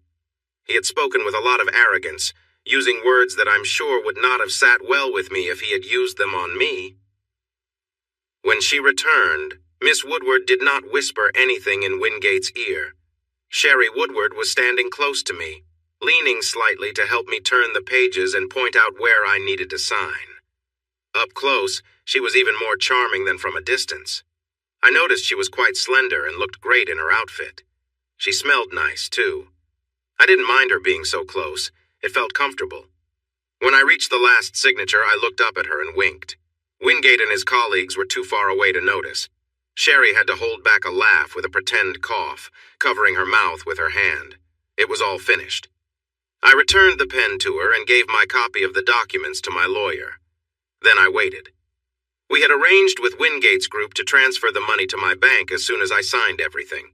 This was unusual, but since I wasn't very experienced with business matters, they agreed. I had also set things up with my bank to handle the money quickly after it arrived. I suspected Wingate might not be very trustworthy. My lawyer turned his laptop around for me to enter my password and hit the enter key. The funds from Wingate's team were quickly sent to another account, and the original account was closed. Maybe I was being too cautious. Maybe they wouldn't try to reclaim the money just because one of their own felt a little embarrassed. But sometimes, caution is wise. You never know when someone might not have good intentions. Well, it's been interesting working with you, Mr. Wingate, I said, thinking of him as old numbnuts. I extended my hand as I stood up. Just for your information, Mr. Wingate, not everyone who speaks with a Texas accent is lacking in intelligence. Sometimes it's just a way of talking. I could see that he started to understand. And just so you know, I added with a smile, I would have gladly sold you the property for half of what you just paid if you hadn't acted so arrogantly. I knew word would spread in his firm about our interaction. There were too many people from the firm in the room, and I was pretty sure not all of them were truly loyal to him. I already knew of at least one. I realized it was a bit petty and childish, but it felt good. They all walked out the door to their big black SUVs, some of them trying not to smile. One guy barely held it together until Wingate closed his backseat door, then he let a big smile show. Sherry lingered a moment and stopped just inside the door, so I whispered an invitation for dinner. She nodded and gave me a slip of paper with her phone number and the name of the hotel where they were staying. Sherry and I had a lovely evening. I took her to the best restaurant in town because I could afford it now. After that, we went to a nightclub in the city that had a mix of music, including slow dancing, which was so much fun with Sherry. When we returned to my home, we talked about Mr. Wingate for a long time. Well, we did that over breakfast, actually. We were occupied when we first came back from the club. I wasn't sure what I wanted to do with my life from then on, but I was certain that flying would be part of it. I took refresher courses to reactivate my pilot's certificate, including an instrument ground school, and flew with an instructor for a while to get back in shape. My Uncle Jake, my mom's older brother who taught me how to fly, had passed away 6 years ago and left all his belongings to my mom. This included 5 small planes parked behind what we called the North Barn, about 3/4 of a mile from the house. I hired a group of aircraft mechanics to work part-time fixing all 5 to get them ready for inspection. It didn't take long. I was paying them well, so they had plenty of free time to work on my planes. The 5 single-engine planes passed inspection easily, and I started selling them to dealers, except for one that I sold to a man with a private pilot's certificate who wanted to fly more without high rental costs. I gave him a special deal because he reminded me of myself. I didn't make much money selling Uncle Jake's planes, but I wasn't expecting to. Finally, I had just one plane left, and I wasn't even trying to sell it. I loved taking it up for an hour or two, just me and the plane. I was sitting at a picnic table in the shade of a big pecan tree, outside what looked like an old building with a small sign out front simply saying, Jesse's. To the locals who visited the place, no further explanation was needed. Jesse was an elderly black man who seemed like he had just been freed from a difficult life on a plantation. No one knew his exact age, but it didn't matter. Jesse served the best barbecue around, known only to the locals and a few visitors from the city. Late August in Texas is hot for sure, but just before noon, with a nice breeze under the tall pecan trees, it was quite comfortable. A light, tasty smoke rose from the smokers in the back, making people hungry for miles. Despite how it looked from the outside, the place was very clean, and you could easily eat off the floors. I visited often since it was on the best road between the city and my parents' home, my home now. It was still strange for me to think of it as mine. Today, I wasn't heading anywhere in particular. I just really wanted some of Texas's famous brisket, so I borrowed Uncle Jake's old plane, a Cessna 172, to get to Jesse's. There was a big stretch of grass beside the well-kept area around his business, and he was perfectly fine with me landing there. Outside, there were several picnic tables under the trees, and I was sitting at one, enjoying the day and a delicious lunch. I was finishing a large brisket sandwich with some barbecue sauce dripping down, along with tasty borracho beans and mustard potato salad. As I ate, I thought about going back inside for a slice of pecan pie that Jessie made fresh every day. I figured I was working hard and burning off the calories, so a little pie wouldn't hurt at all. That was my plan, and it made sense to me. I wasn't paying too much attention to what was happening around me. I noticed the cars passing by on the old road to my left, but I didn't really look. The heat waves rising off the asphalt were distracting.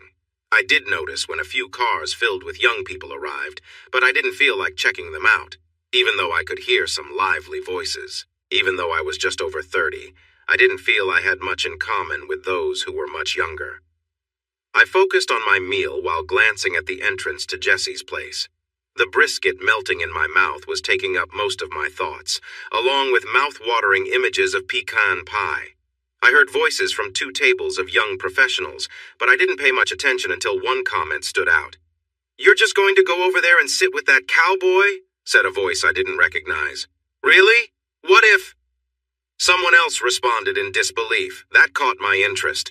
I was wearing an old pair of cargo shorts, a faded blue shirt, and sturdy hiking boots, topped off with a cream-colored Stetson hat, common in rural Texas.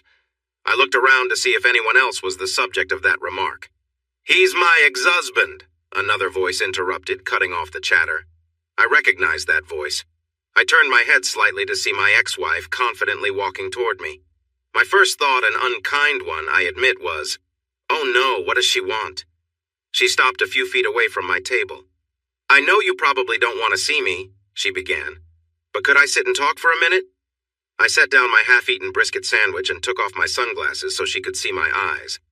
My mom taught me that was polite, and it came naturally now. "I don't want to hold any hard feelings, Faye," I said softly. Her friends were close enough to hear if I spoke louder, and I didn't think our conversation was their concern. "I don't blame you if you do," she sighed, sitting down on the bench beside me. "I really made some mistakes back then." I stayed silent. It was true, but I didn't feel the need to go over it again. She already knew how I felt. After a moment, she took off her sunglasses and placed them on the table, revealing her bright green eyes. "How have you been, Matt?" she asked, breaking the short silence. "I've been doing pretty well, thanks," I answered with a light tone. "And you?" "I'm good. I'm taking night classes, but you already know that. Dad said he told you. I'll be starting next semester at UT to become a physician's assistant." "That's great," I replied. "I'm glad things seem to be improving." I didn't know what else to add. I wasn't really interested in her life anymore. It wasn't my job to support her. "So I want to say I'm sorry for what I did, and I hope you can forgive me someday," Faye said softly. "I don't hate you at all, Faye," I interrupted. "I've already forgiven you." I paused for a moment. "I just don't have the energy to hold on to that kind of feeling. It would just weigh me down and wouldn't help me. Life is too short for that." "Thank you," she replied, leaning a bit closer to me. "I'm seeing a counselor," she added quietly. I nodded to show I was listening. "We're making some progress," she continued. "She's helping me understand that my choices affect many people, not just me. If I knew how bad things could get, I wouldn't have done what I did, and I truly regret the trouble I caused you." I frowned, uncomfortable with my thoughts. I shifted slightly on the hard bench. Faye noticed my reaction and looked a bit annoyed. "What?" she asked, sounding a little defensive. "I'm trying to apologize and be better. I know I shouldn't have acted that way before." "Faye, I just think your counselor might not be helping you enough if this is all you're learning," I replied. "Maybe it's just the starting point, and she has more to teach you." I paused to think about how to explain. "When you say you wouldn't do something because of the consequences, it feels like you're worried about the punishment, rather than really understanding why the action is wrong."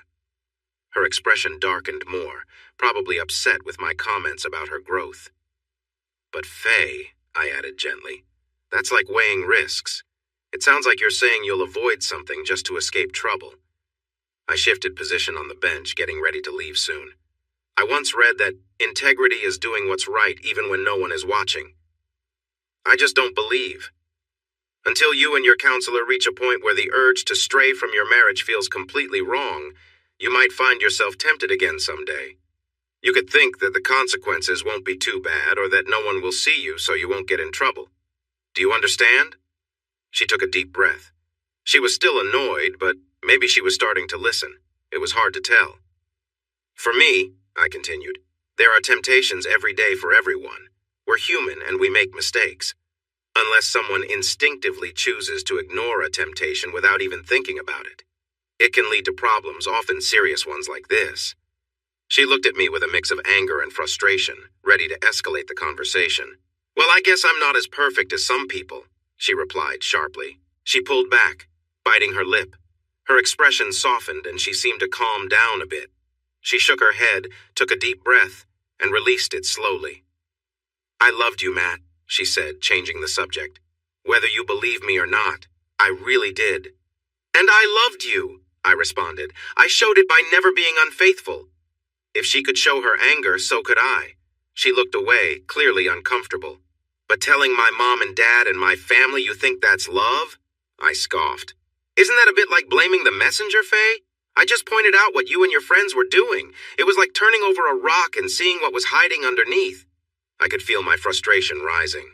I took a deep, deliberate breath and tried to relax my shoulders. As for what happened, I said more calmly, I was just following your lead. She frowned and raised her eyebrows.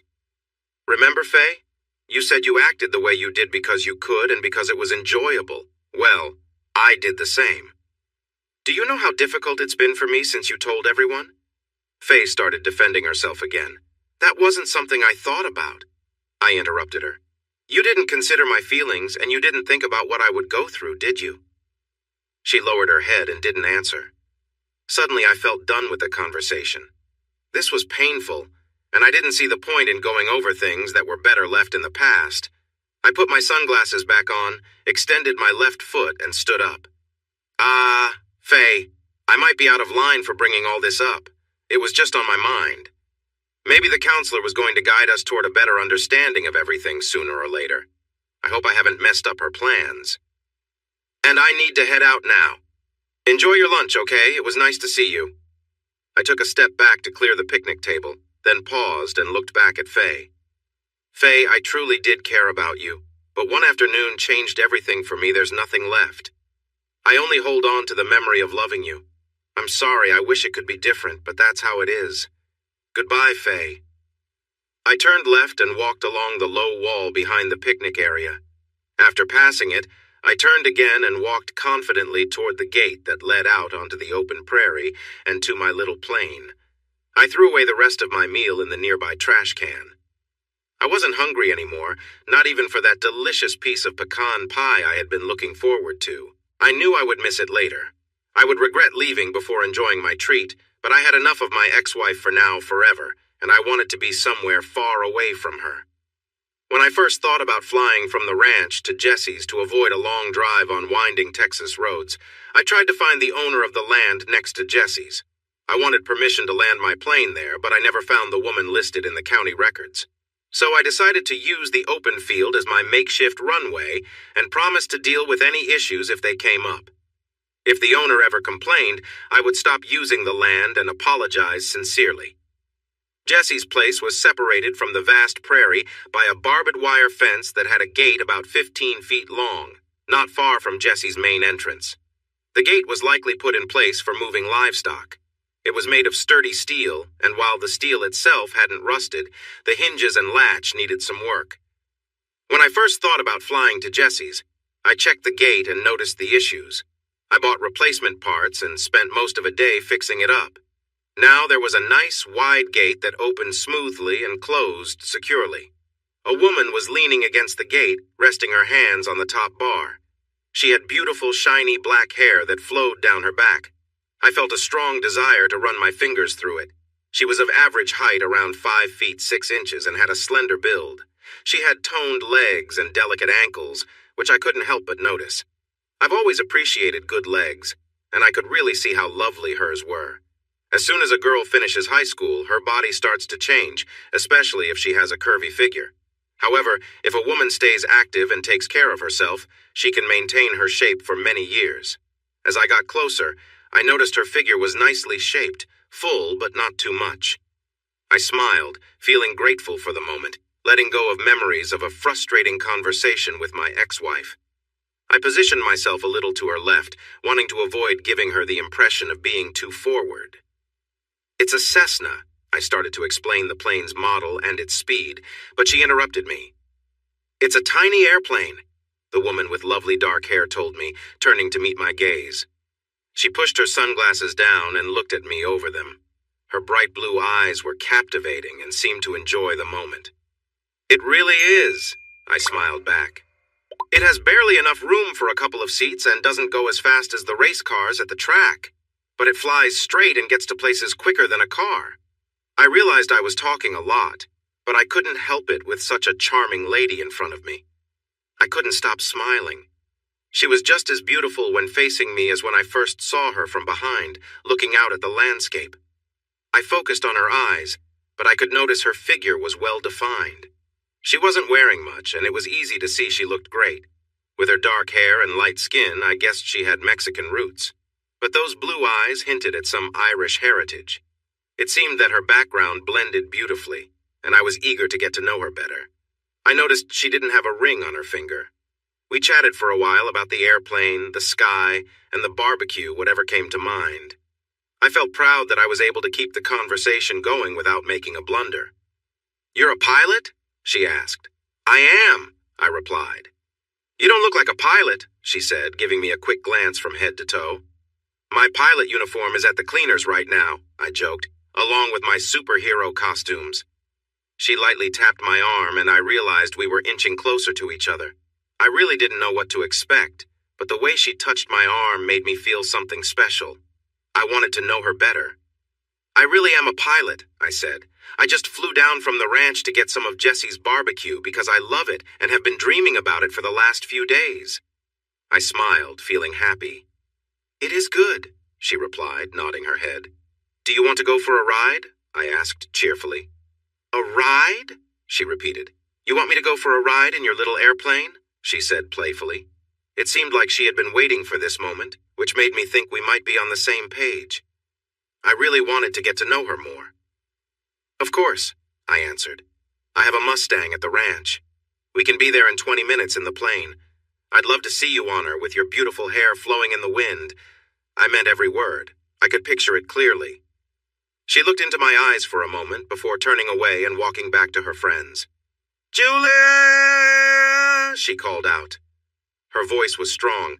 I was sure the truck drivers a mile away could hear her. Julie heard her loud and clear. A short, lively brunette stepped away from the group and walked a few steps toward us. "Throw me my stuff! I'm going on a plane ride!" my girl shouted. That seemed to mean a lot to Julie, as a leather purse quickly flew through the air, landing just a few feet in front of my future co-pilot. I was impressed by how strong the brunette was. After she picked up the purse, my girl strutted back to me, holding it under her arm. She took her phone out and was focused on the screen. She tapped a couple of buttons and then pressed it to her ear. A small cloud of dust from where the purse hit the ground started to settle. "Stevie?" she said to whoever was on the line. "Mercy.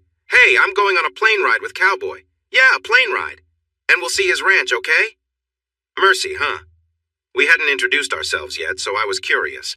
I still didn't know who Stevie was, but I recognized Julie as the girl with the impressive throw. "Yeah, I'll be fine." She looked up at me with a smile. "It'll be fun. Cowboy is really nice. No, you don't know him. He's..." I could sense that someone was asking the girl, Mercy, about who she was going away with. I stepped closer, grinning because I enjoyed being near her. She smelled wonderful. I pulled my wallet from my back pocket, took out my pilot certificate, and showed it to her.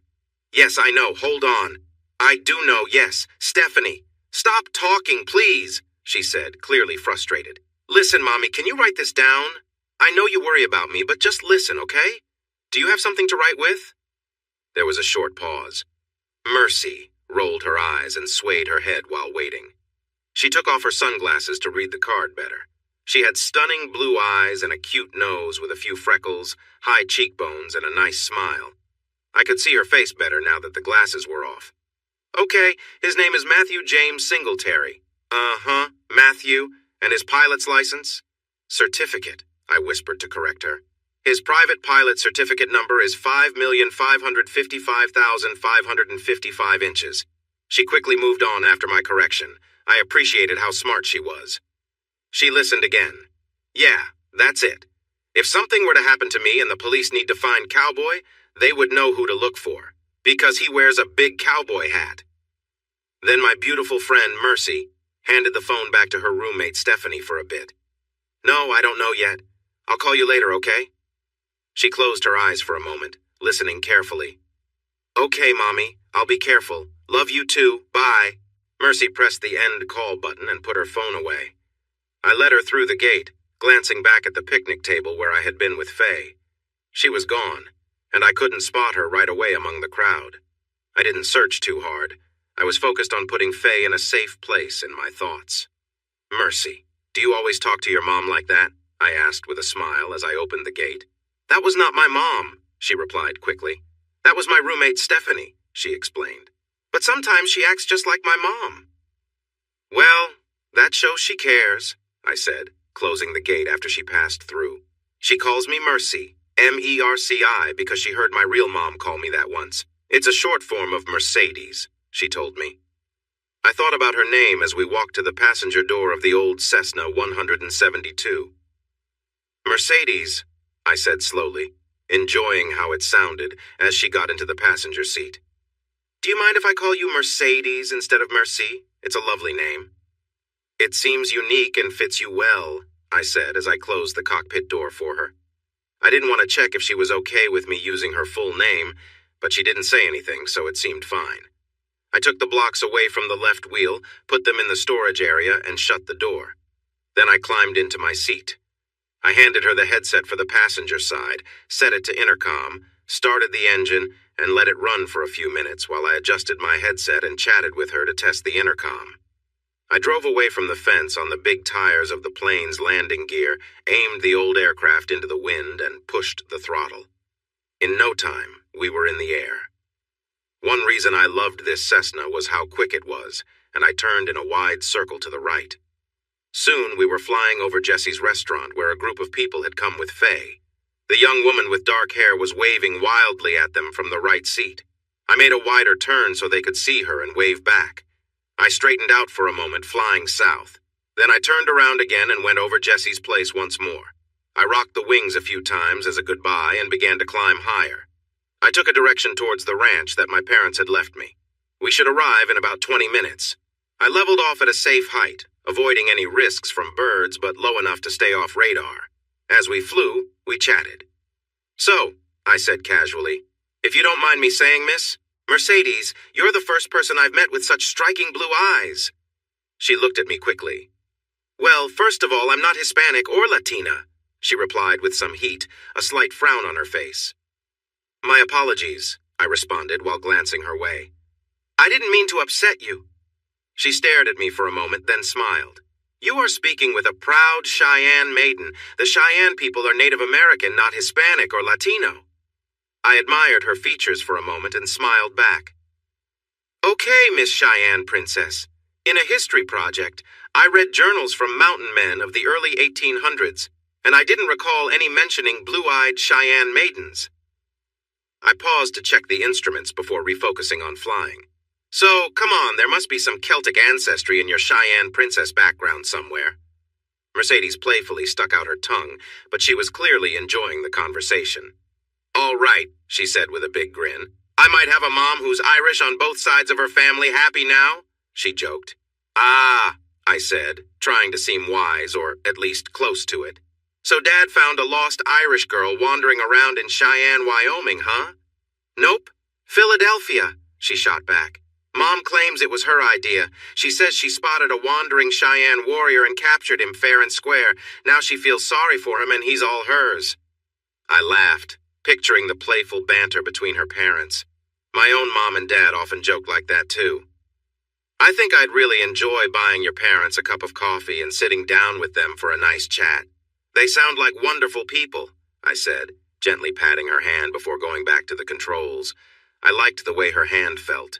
It was nice and graceful. She could have been a hand model for all I knew. Her skin felt soft. Mercedes brought up Faye. She had heard Faye tell everyone I was her ex. I shared a bit about why Faye and I divorced and what we talked about at Jesse's. I told her I had put the memories of my marriage in a small part of my mind, and I felt good about that.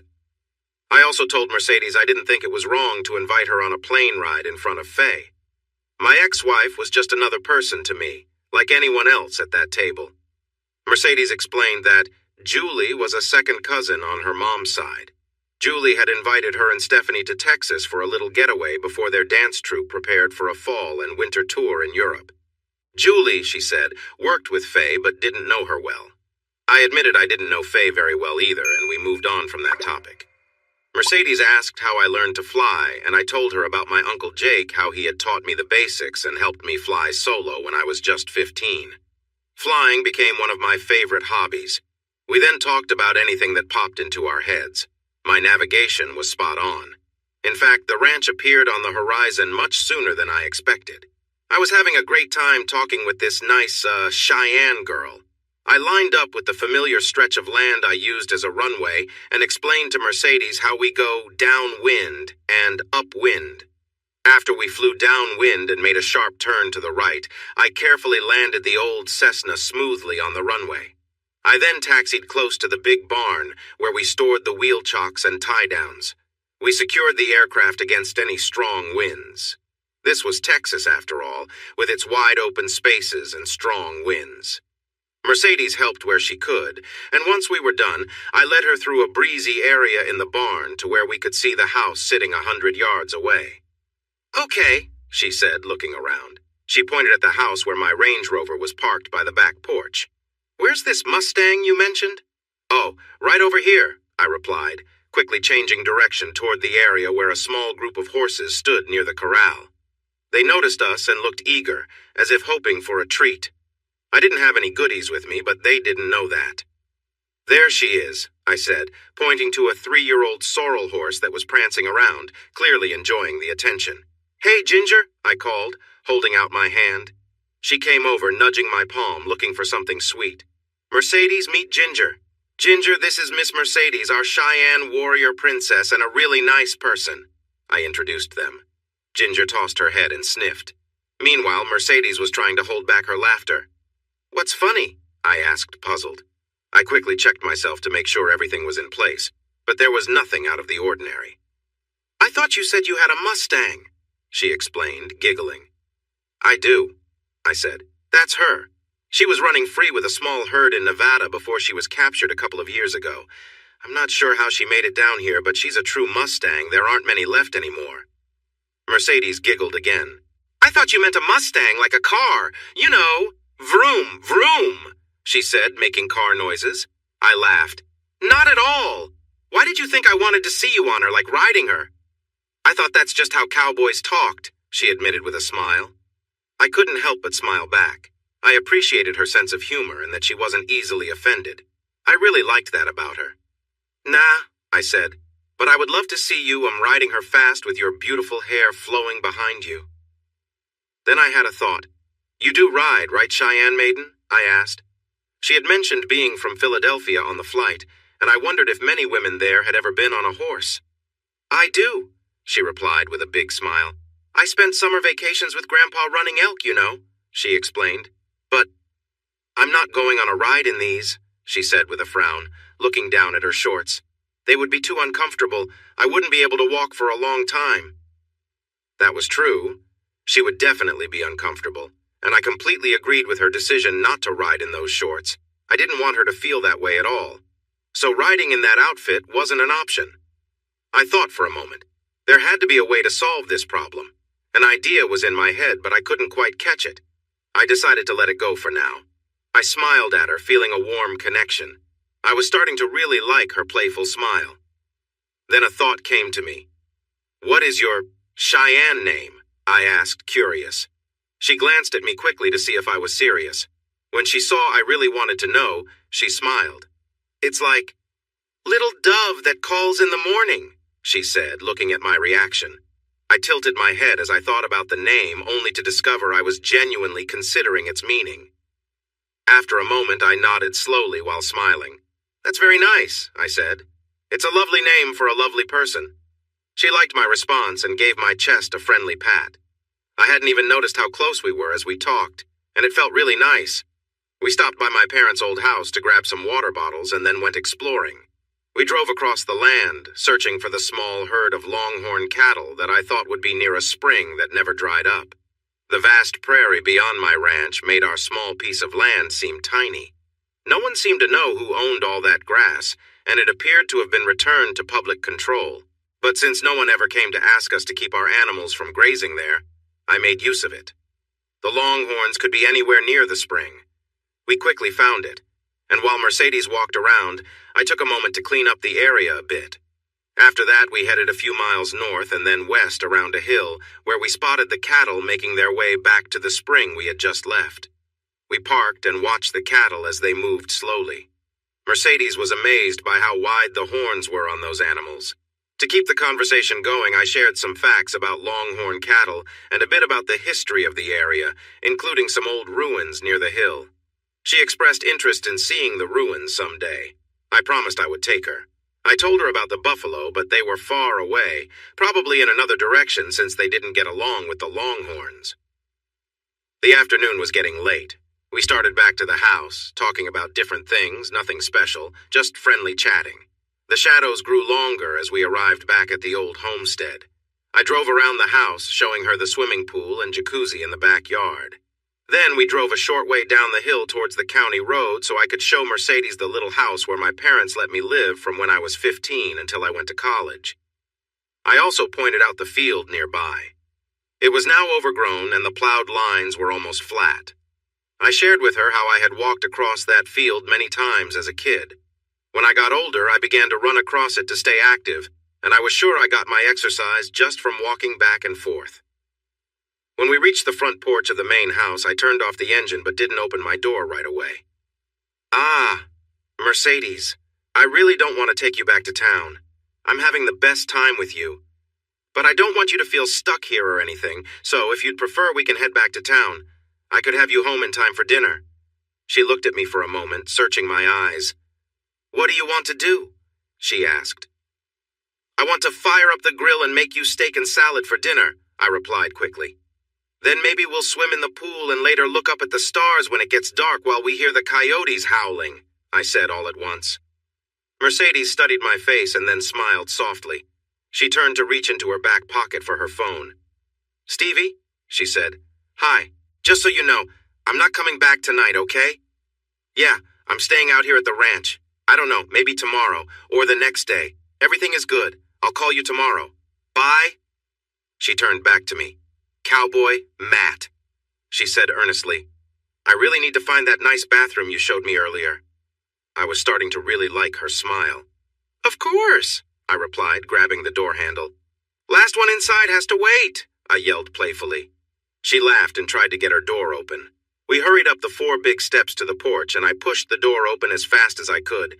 She was giggling while trying to grab my arm or anything to slow me down, but I had the advantage. I reached the downstairs bathroom first, but quickly dashed down the hall to run upstairs to the bigger bathroom. I grew up with the saying, "ladies before gentlemen," and I followed it or my mom would give me a hard time. I heard the bathroom door slam downstairs, and then there was silence. I was focused on getting my jeans undone. I didn't realize how nervous I felt until I noticed I was having trouble calming down. I can cook on the stove, but I prefer grilling outside. Mercedes enjoyed healthy foods, so we shared the cooking tasks. While I started the grill and cooked the steaks, Mercedes looked for fresh vegetables and made a lovely salad. She mixed a nice vinaigrette dressing to go with it. She brought the salad to the deck and set up our plates and utensils while I worked on the steaks. Sometimes we bumped into each other as we moved around, playfully avoiding collisions. Occasionally we would touch each other's shoulders or arms as we chatted about little things. It had been a long time since I enjoyed moments like this with someone, and I found myself really savoring it. I thought she was too. Instead of sitting across from each other, Mercedes placed our plates side by side, and I liked that a lot. We spoke softly as night fell, getting to know each other better. Despite knowing each other for just a few hours, we felt comfortable sharing our thoughts and gently touching hands now and then. After tidying up the table and starting the dishwasher, we settled into 2 nearby loungers on the deck. I had already moved them close together, and she didn't mind. We stared at the evening sky for a long while, trying to name the stars and wondering if something shiny moving quickly was a satellite or something else. In that moment, it didn't matter. After a bit, I placed my hand on hers, and she didn't pull it away. When the evening coolness replaced the warmth of the day, we got up and headed back inside. At the door, Mercedes stopped suddenly, and I accidentally bumped into her. She turned, and before I knew it, we were close together. We shared a nice, long kiss that felt warm and comfortable. She pulled back gently, still holding onto my neck and keeping close. "I don't usually do this on a first date," she said softly with a gentle smile. "That's all right. I wouldn't know how to ask for it on a first date," I replied. I hadn't even thought of this as a date. I wasn't sure exactly what this was either, but at that moment it didn't seem important. She smiled up at me and leaned in for another kiss. This time, she let my lips meet hers for a long moment, our hands resting on each other's backs as we enjoyed the close connection.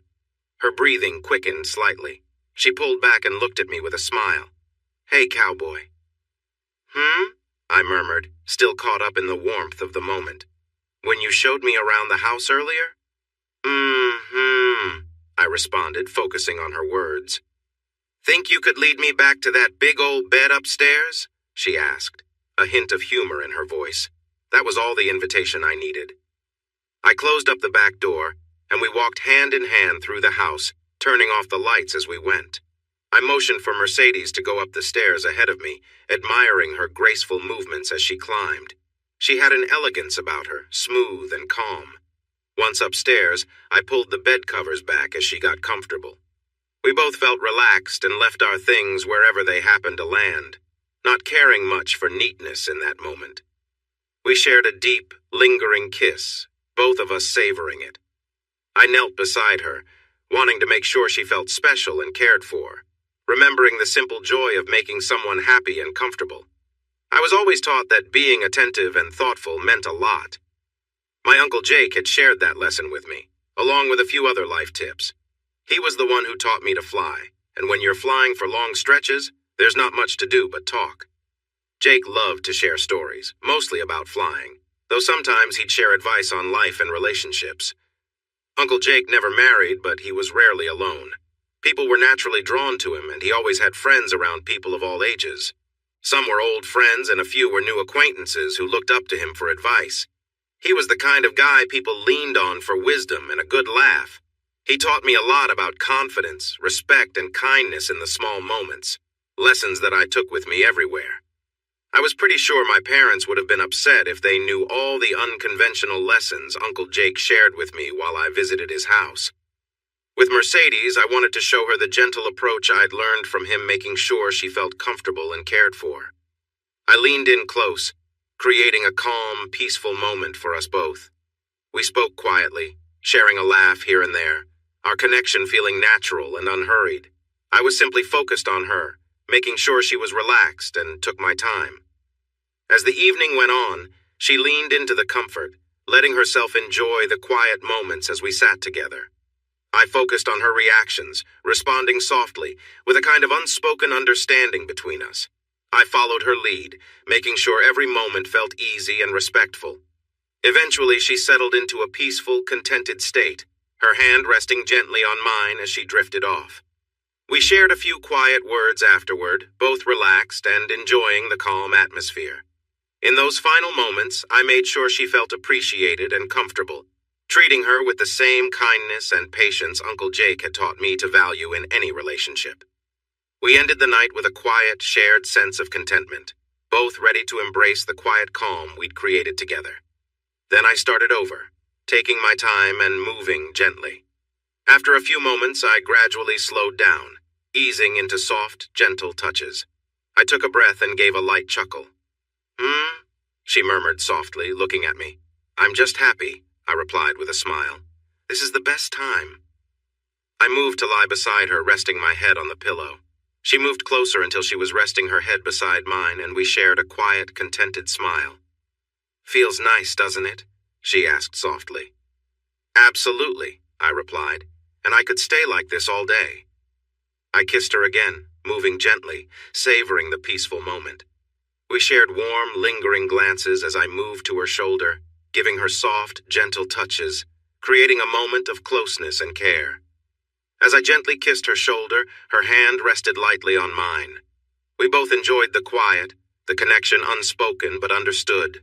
Time passed in a calm rhythm, both of us comfortable and relaxed. After a while, she sighed contentedly, and I gently tucked a pillow under her to make her comfortable. We shared a final relaxed moment together before I lay back, both of us content with the shared warmth and calmness we'd created. We stayed that way for a long while, quiet and happy in each other's company, letting the peace of the moment settle over us.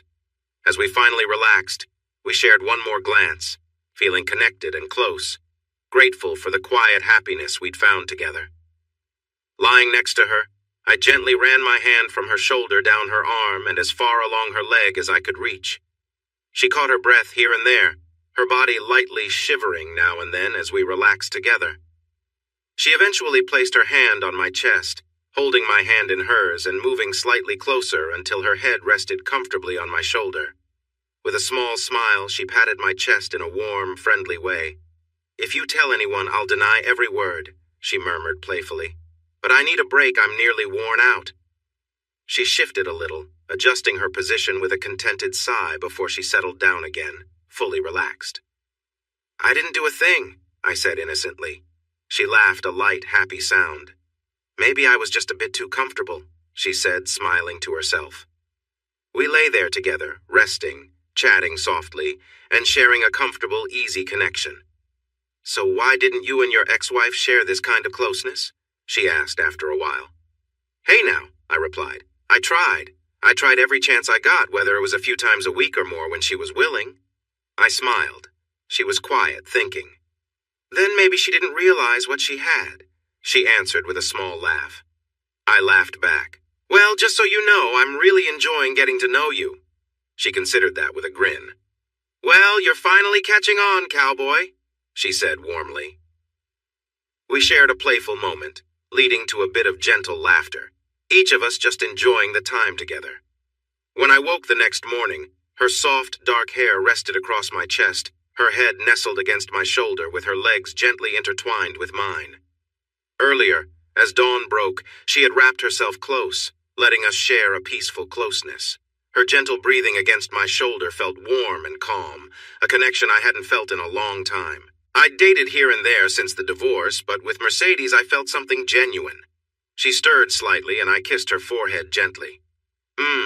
She murmured, comfortable and content. She lifted her head and leaned in for a sweet kiss. "Ouch," she said, looking uncomfortable. "What's wrong?" I asked. "I'm lying on my hair," she explained with a laugh. "I got tangled up and can't get up." We untangled ourselves and found her hair that had gotten caught underneath us during the night. She sat up and pushed her hair back. "Easy there," she said playfully when she noticed my gaze. But she smiled brightly. She said with determination, "really need a shower, cowboy." "Well, as luck would have it," I replied. "So do I." And she hopped off the bed and danced around to me, reaching out her hand. We hurried into the large bathroom that had belonged to my parents. She playfully stopped me from exploring while we showered, saying if we started, we'd be in there all day and she was too hungry for that. Later, I won her over by carefully washing her long, lovely hair. Afterward, I brushed it out gently. She was content by the time I finished. For breakfast, we enjoyed bacon and scrambled eggs with toast and jam. I learned she proudly belonged to a group called the Carnivores Association of North America, which I had never heard of. I thought she fit that title perfectly since she had polished off her steak the night before and devoured all the bacon at the table. She admitted there was no such group, and I suggested we start one. She sat on my lap and kissed me, making me feel like I was dreaming. Breakfast truly set a wonderful tone for the day.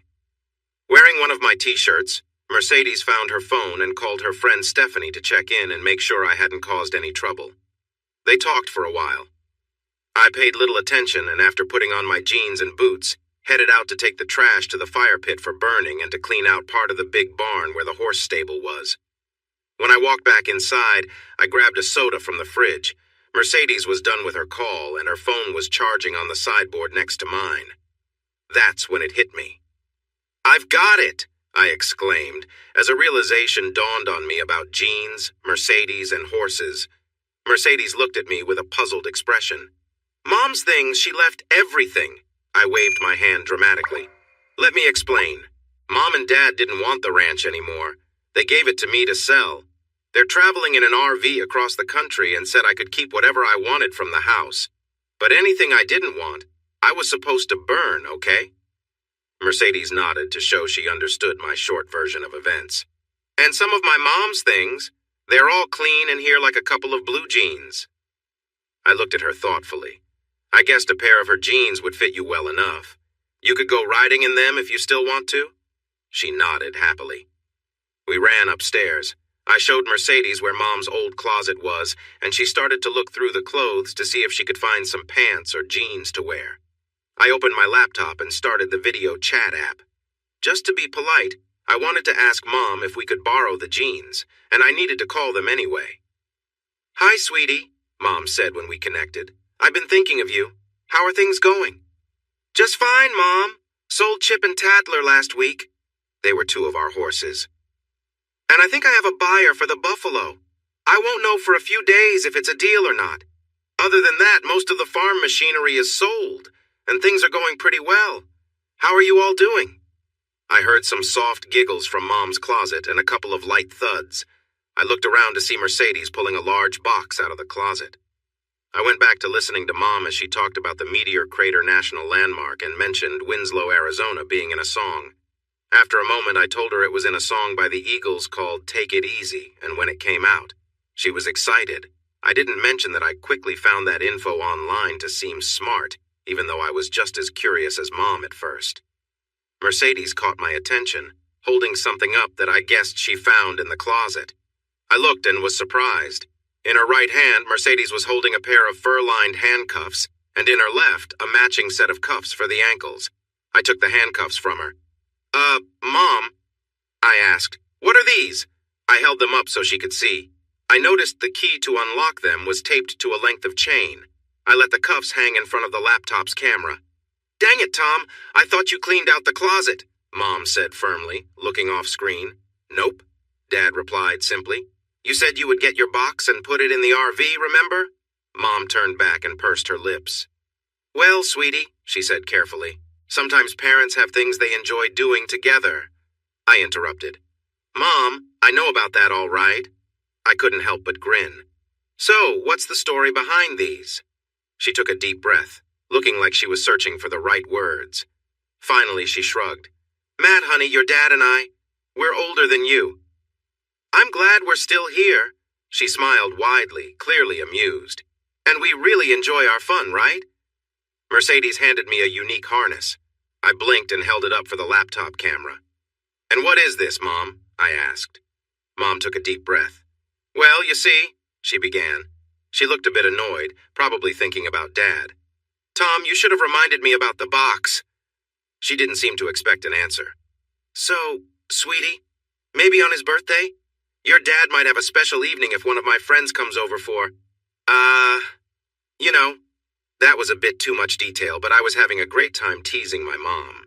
I was beginning to realize there were things about my parents I never knew. On the other hand, I could tell they were quite a lively and loving couple, and adventurous too. I suddenly remembered something. Oh no, you mean like when Aunt Janet visited and stayed over? I asked. Aunt Janet was just a close friend of my mom's, but maybe they were closer than I thought. Mom hesitated. She didn't really say yes, but her silence didn't sound like a no either. Wow, I couldn't believe it. So, when you sent me to my cabin on Dad's birthday, you guys were... Don't be rude, Matthew, Mom said, sounding serious. I promise, Mom, I replied. But why? Because I have a rule, boy. When your dad enjoys himself, I do too. I didn't say anything more. My mind was racing. Hi, sweetie, Mom called out. I was puzzled about what she was planning. She had already greeted me. Is my son treating you well? She asked. Why don't you introduce us, Matthew? She continued, clearly addressing me. I was confused. Mercedes wasn't in the camera view and was being quietly, so Mom shouldn't have known anyone was there with me. Son? Mom said with a hint of disapproval. You do remember my big mirror is behind you, right? I turned to look.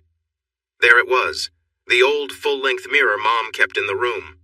Mercedes was standing there, and in the reflection, I saw her checking out something. I casually adjusted my t-shirt to cover up the view. I sighed. Things were getting tricky. "Mom, say hello to Mercedes." "Mercedes, this is my mom," I said, making the introductions. Mercedes waved at the mirror, then turned toward me so the camera could see her. "Hi, Mrs. Singletary," she said cheerfully. Mom laughed. "Sweetheart, after the talk you've been listening to, we can skip the formalities. Just call me Leah." "Just like in Star Wars," Mom said happily. She was smiling brightly. "Okay, Leah," Mercedes said quickly. "I think it's nice how you and your son can talk so openly. It's wonderful." They chatted for a while, and I started to tune them out. I wasn't sure if my mom noticed my hand resting on Mercedes's thigh, but I wondered if I still needed to hide it. It was a strange morning. Then I saw my dad come into view briefly. He greeted Mercedes before disappearing from sight, just the back of his head going down. My mom leaned back a little, grasped the table edge, then came forward again. I was confused for a moment. "Mom, Dad, My mom looked at me playfully. "Honey, you don't think you're the only one Uncle Jake has helped, do you?" she said with a sweet tone. She gasped and leaned forward again. I was shocked. Did my mom know Uncle Jake had taught me everything I knew? What about the other things I learned from his girlfriends? "Sugar, I need to go now, okay?" Mom said unsteadily. Her eyes wandered to Mercedes. "Just don't do anything we wouldn't, all right?" She reached to press a key on her laptop. "Mom!" I intervened quickly before she could end the chat. "What would you not do?" She thought for a moment. "Honey, I'll get back to you on that, okay?" She replied sweetly. "Nice to meet you, Mercedes," she called out. She pressed a key and her image disappeared. I closed my laptop and looked at Mercedes. I was surprised, but not upset. "Cowboy," Mercedes said softly, "how badly do you want to go for a ride?" she asked, walking toward the bed with a pair of cuffs. I didn't wait to answer. I moved quickly towards her.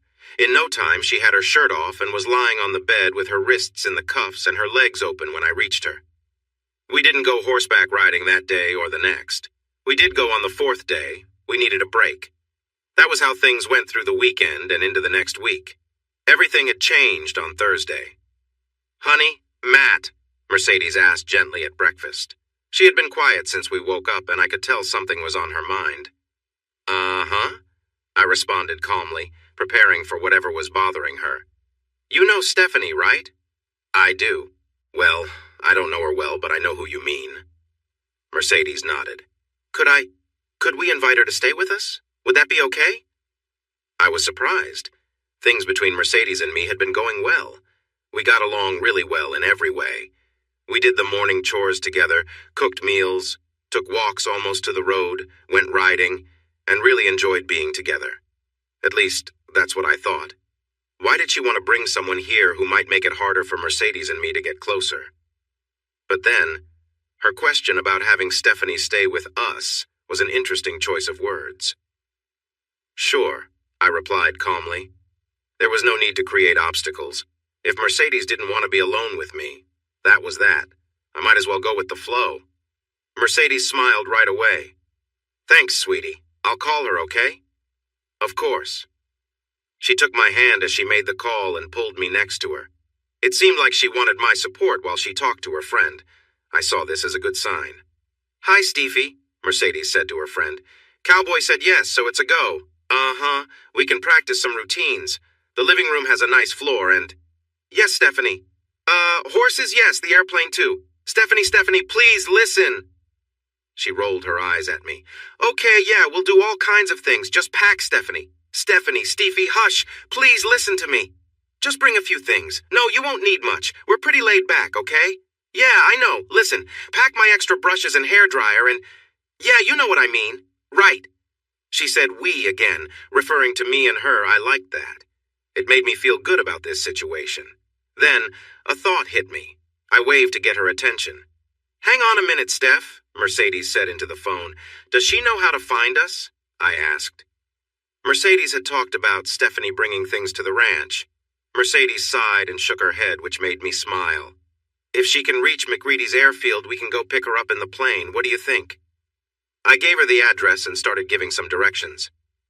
She has a GPS, Mercedes said, cutting me off. She told Stephanie the address and looked back at me. When? She asked. How soon can she arrive? Mercedes checked and got an answer. In a couple of hours?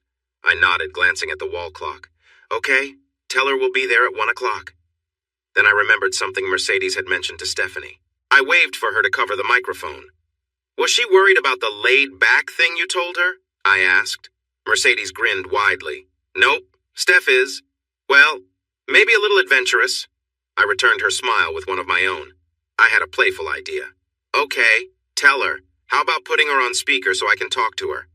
Mercedes did that, tapping an icon on the screen and setting the phone on the table. I sat down next to her. Stephanie? I said. Hey, this is, Cowboy. Hi, Cowboy, she answered cheerfully. She sounded confident and friendly. She had chatted with me when I filled in for Mercedes during some of their long talks, so Mercedes could take a quick break. Say, Steph, we'll come down to meet you at McReady's like Mercedes said, but I think you should know it's National Nude Flying Day. Did you know that? No. What does that mean? Stephanie asked, confused.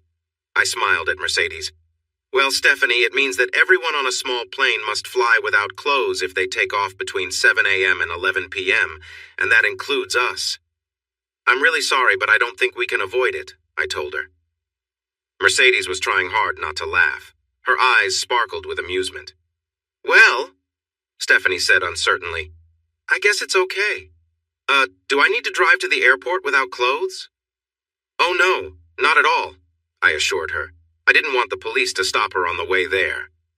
But when you get into the parking lot at McReady's well, you'll need to be ready when you exit the car and walk to the plane. Okay? Very important.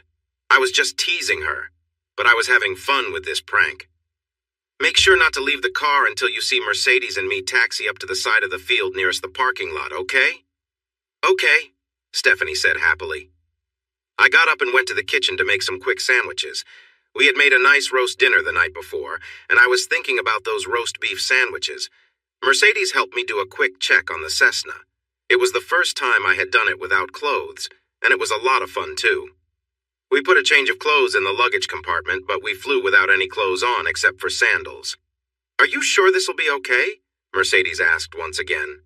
Honey, I replied, I can't remember the last time I was stopped by the Sky Police while flying. Oh, wait, never. I smiled. This was going to be great. McReady's was a small airfield outside the city.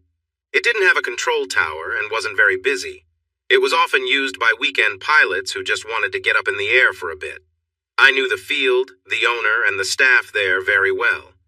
I liked them, and they liked me. I did a flyby over the airfield, looking down into the parking lot. It was almost 1 o'clock, and there, a small car was pulling in. I held the Cessna in a sharp turn to the right, letting Mercedes get a better look. Is that Stephanie in that green car? I asked. It's not green, yeah, that's her, Mercedes told me. I straightened up, flew my approach, and then landed the Cessna smoothly. As we taxied toward the parking lot, I saw a pretty blonde get out of the car, ready for our arrival. She walked to the edge of the grassy airstrip, carrying 2 small bags. With confidence, she approached the Cessna and followed my hand signals to go to the other side. In just a moment, she was outside the plane, handing me the bags. I quickly placed them in the seat behind me.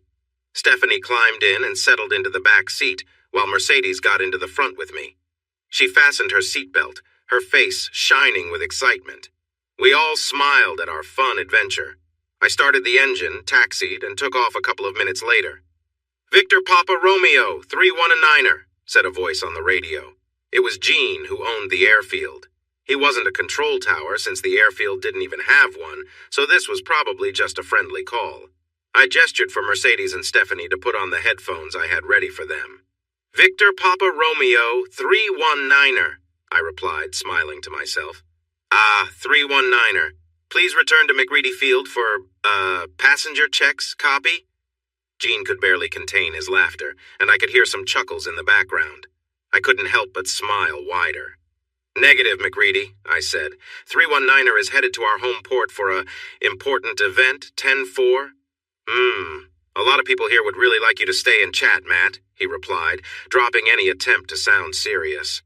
I understand, Gene, I said, but it's important for me to get where I'm going, copy? You rascal, he joked back. Woof, woof, I laughed. Victor Papa Romeo, 3 on 9er, out. I then set a course to fly home and showed the girls how to switch their headsets to talk to each other. Okay, what's going on? Stephanie asked. Mercedes giggled. You fell for it, girl, she told Stephanie. There's no such thing as nude flying day. Very glad to. See you, Miss Stephanie, I joked, offering my hand for a handshake. Ang, Stephanie said, playfully swatting my hand away. Just like that man said, you rascal. But her tone didn't sound upset. Mercedes had mentioned that Stephanie was sometimes a bit bold, and that seemed true. She had a lively personality and long legs and blonde hair styled nicely.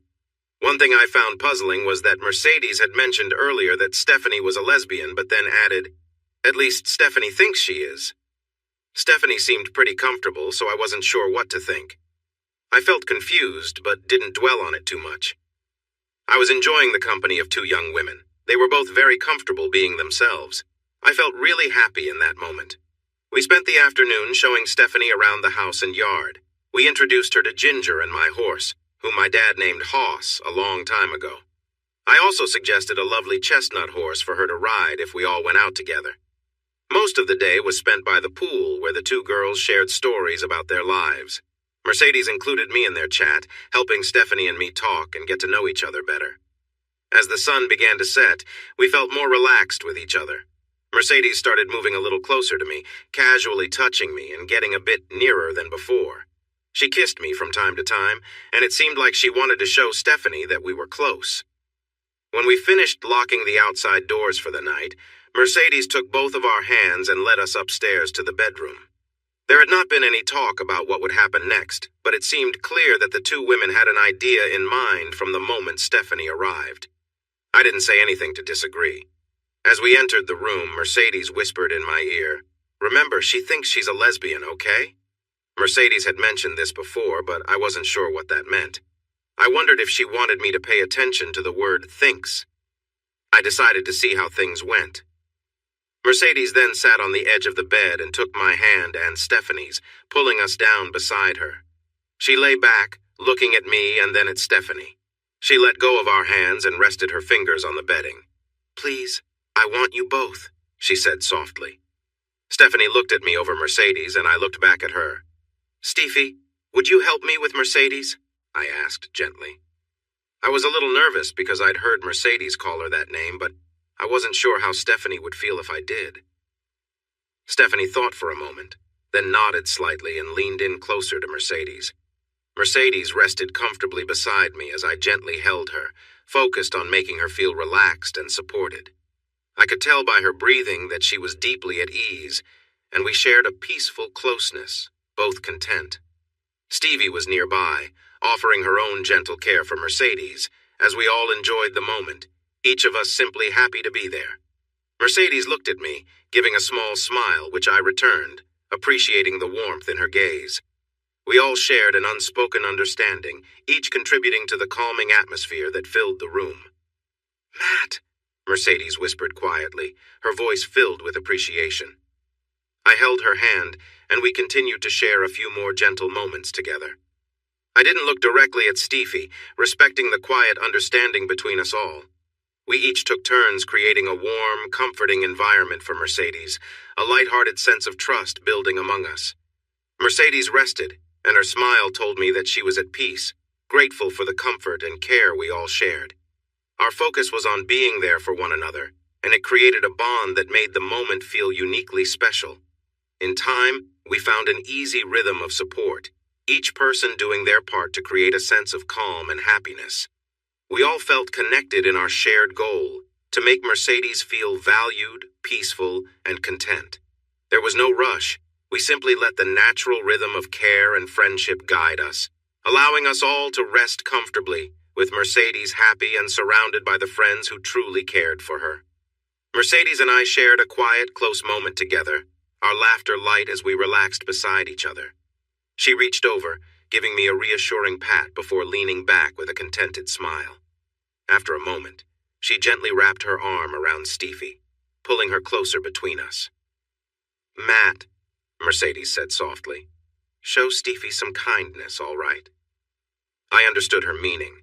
She felt Stevie could use the same gentle care and attention Mercedes had experienced, and so I agreed.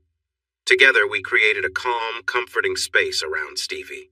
We exchanged warm glances, each of us helping to make sure Stevie felt valued and supported, as we took turns offering her quiet words of encouragement. Mercedes chuckled softly. "Stevie, relax and enjoy," she whispered with a smile. Her tone was lighthearted, and she gave Stevie an encouraging nod. Following Mercedes' lead, I shared a few gentle touches, noticing that Stevie began to relax. We all took our time, creating a peaceful, connected atmosphere, one of trust and ease. Stevie sighed contentedly and gave me a thankful smile as Mercedes offered quiet encouragement. In this calm environment, I stayed attentive, showing support and taking each moment slowly. Mercedes noticed and placed a pillow beneath Stevie for added comfort, making sure she felt cared for.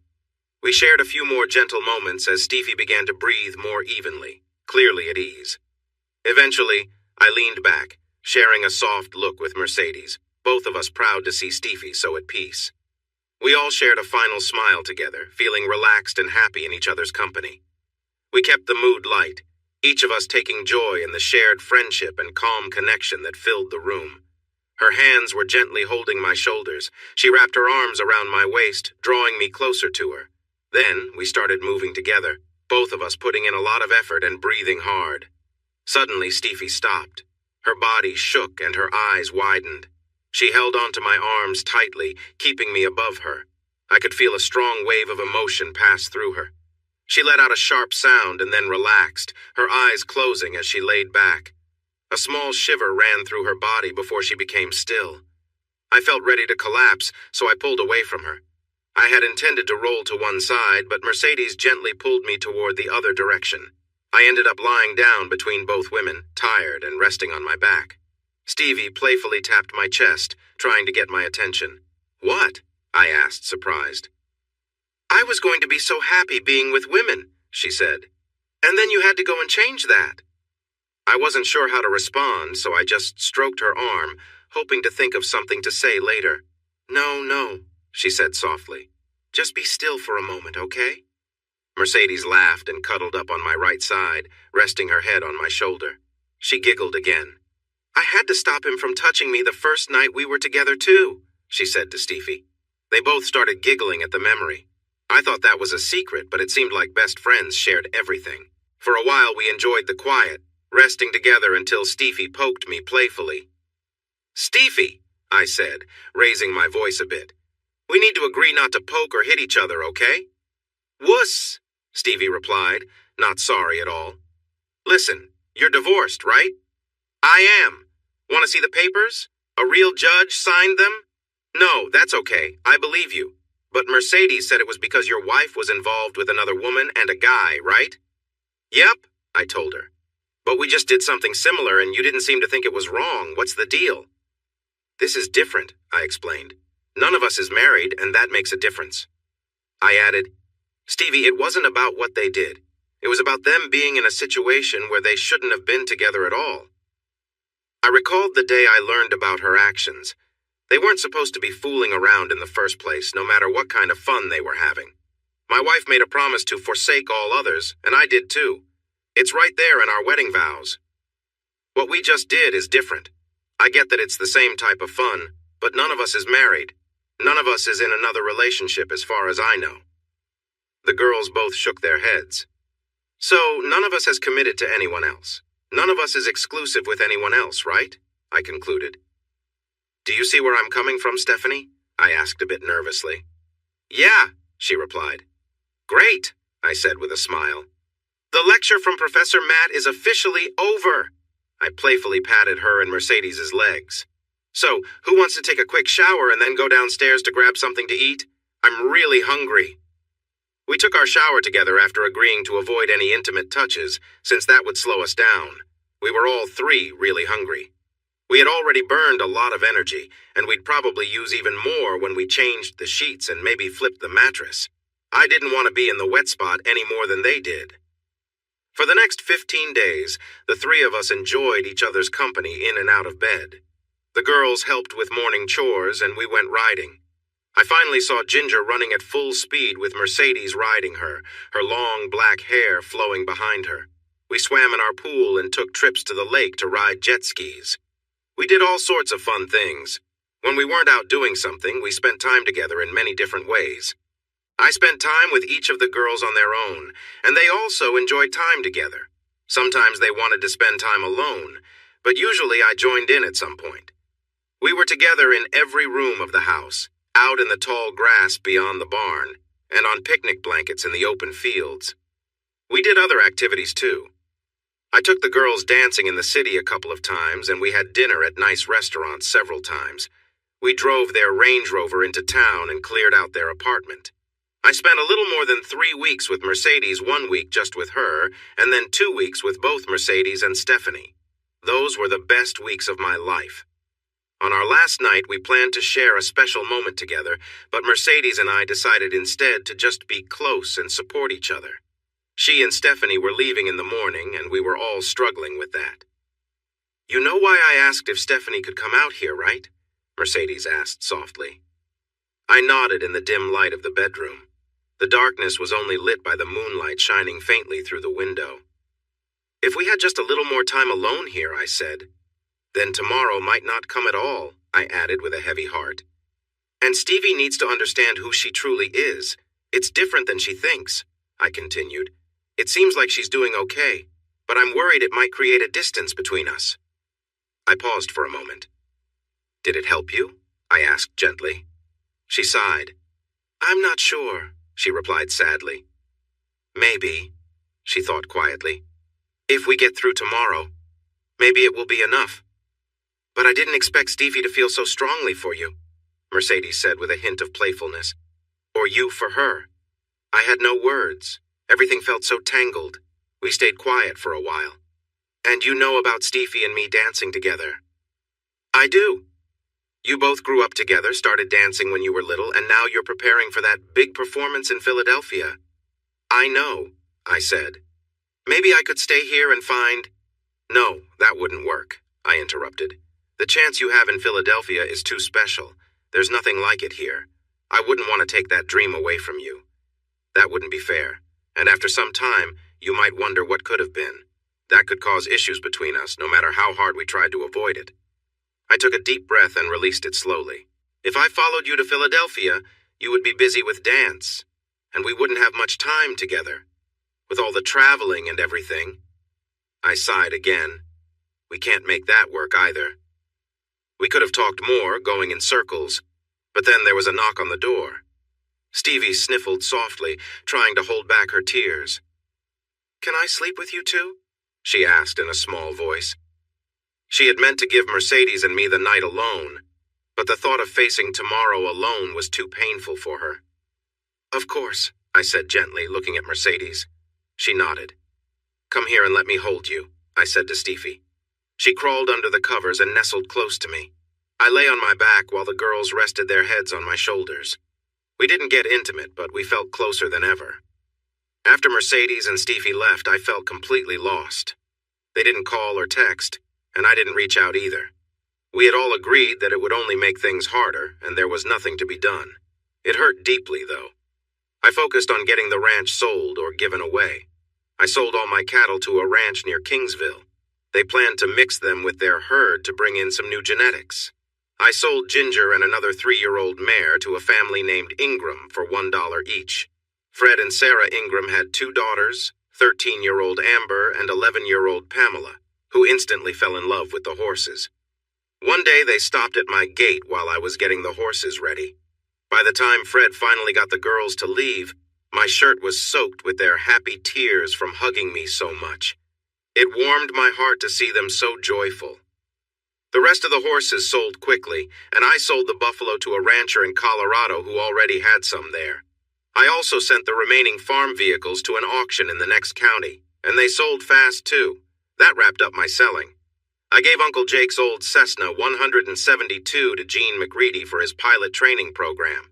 He and one of his friends flew me back home after I dropped off the plane. They chatted happily the whole way about the time I flew out of their airfield with 2 passengers. I didn't invite them into the house when we got to the ranch because I was tired of discussing that day. I wanted to forget about Mercedes and Stephanie. I drained the pool and filled it with rocks and soil to keep animals from falling in. Then I searched the house for any items that someone might want, checking several times to ensure I didn't miss anything Mom might have left behind.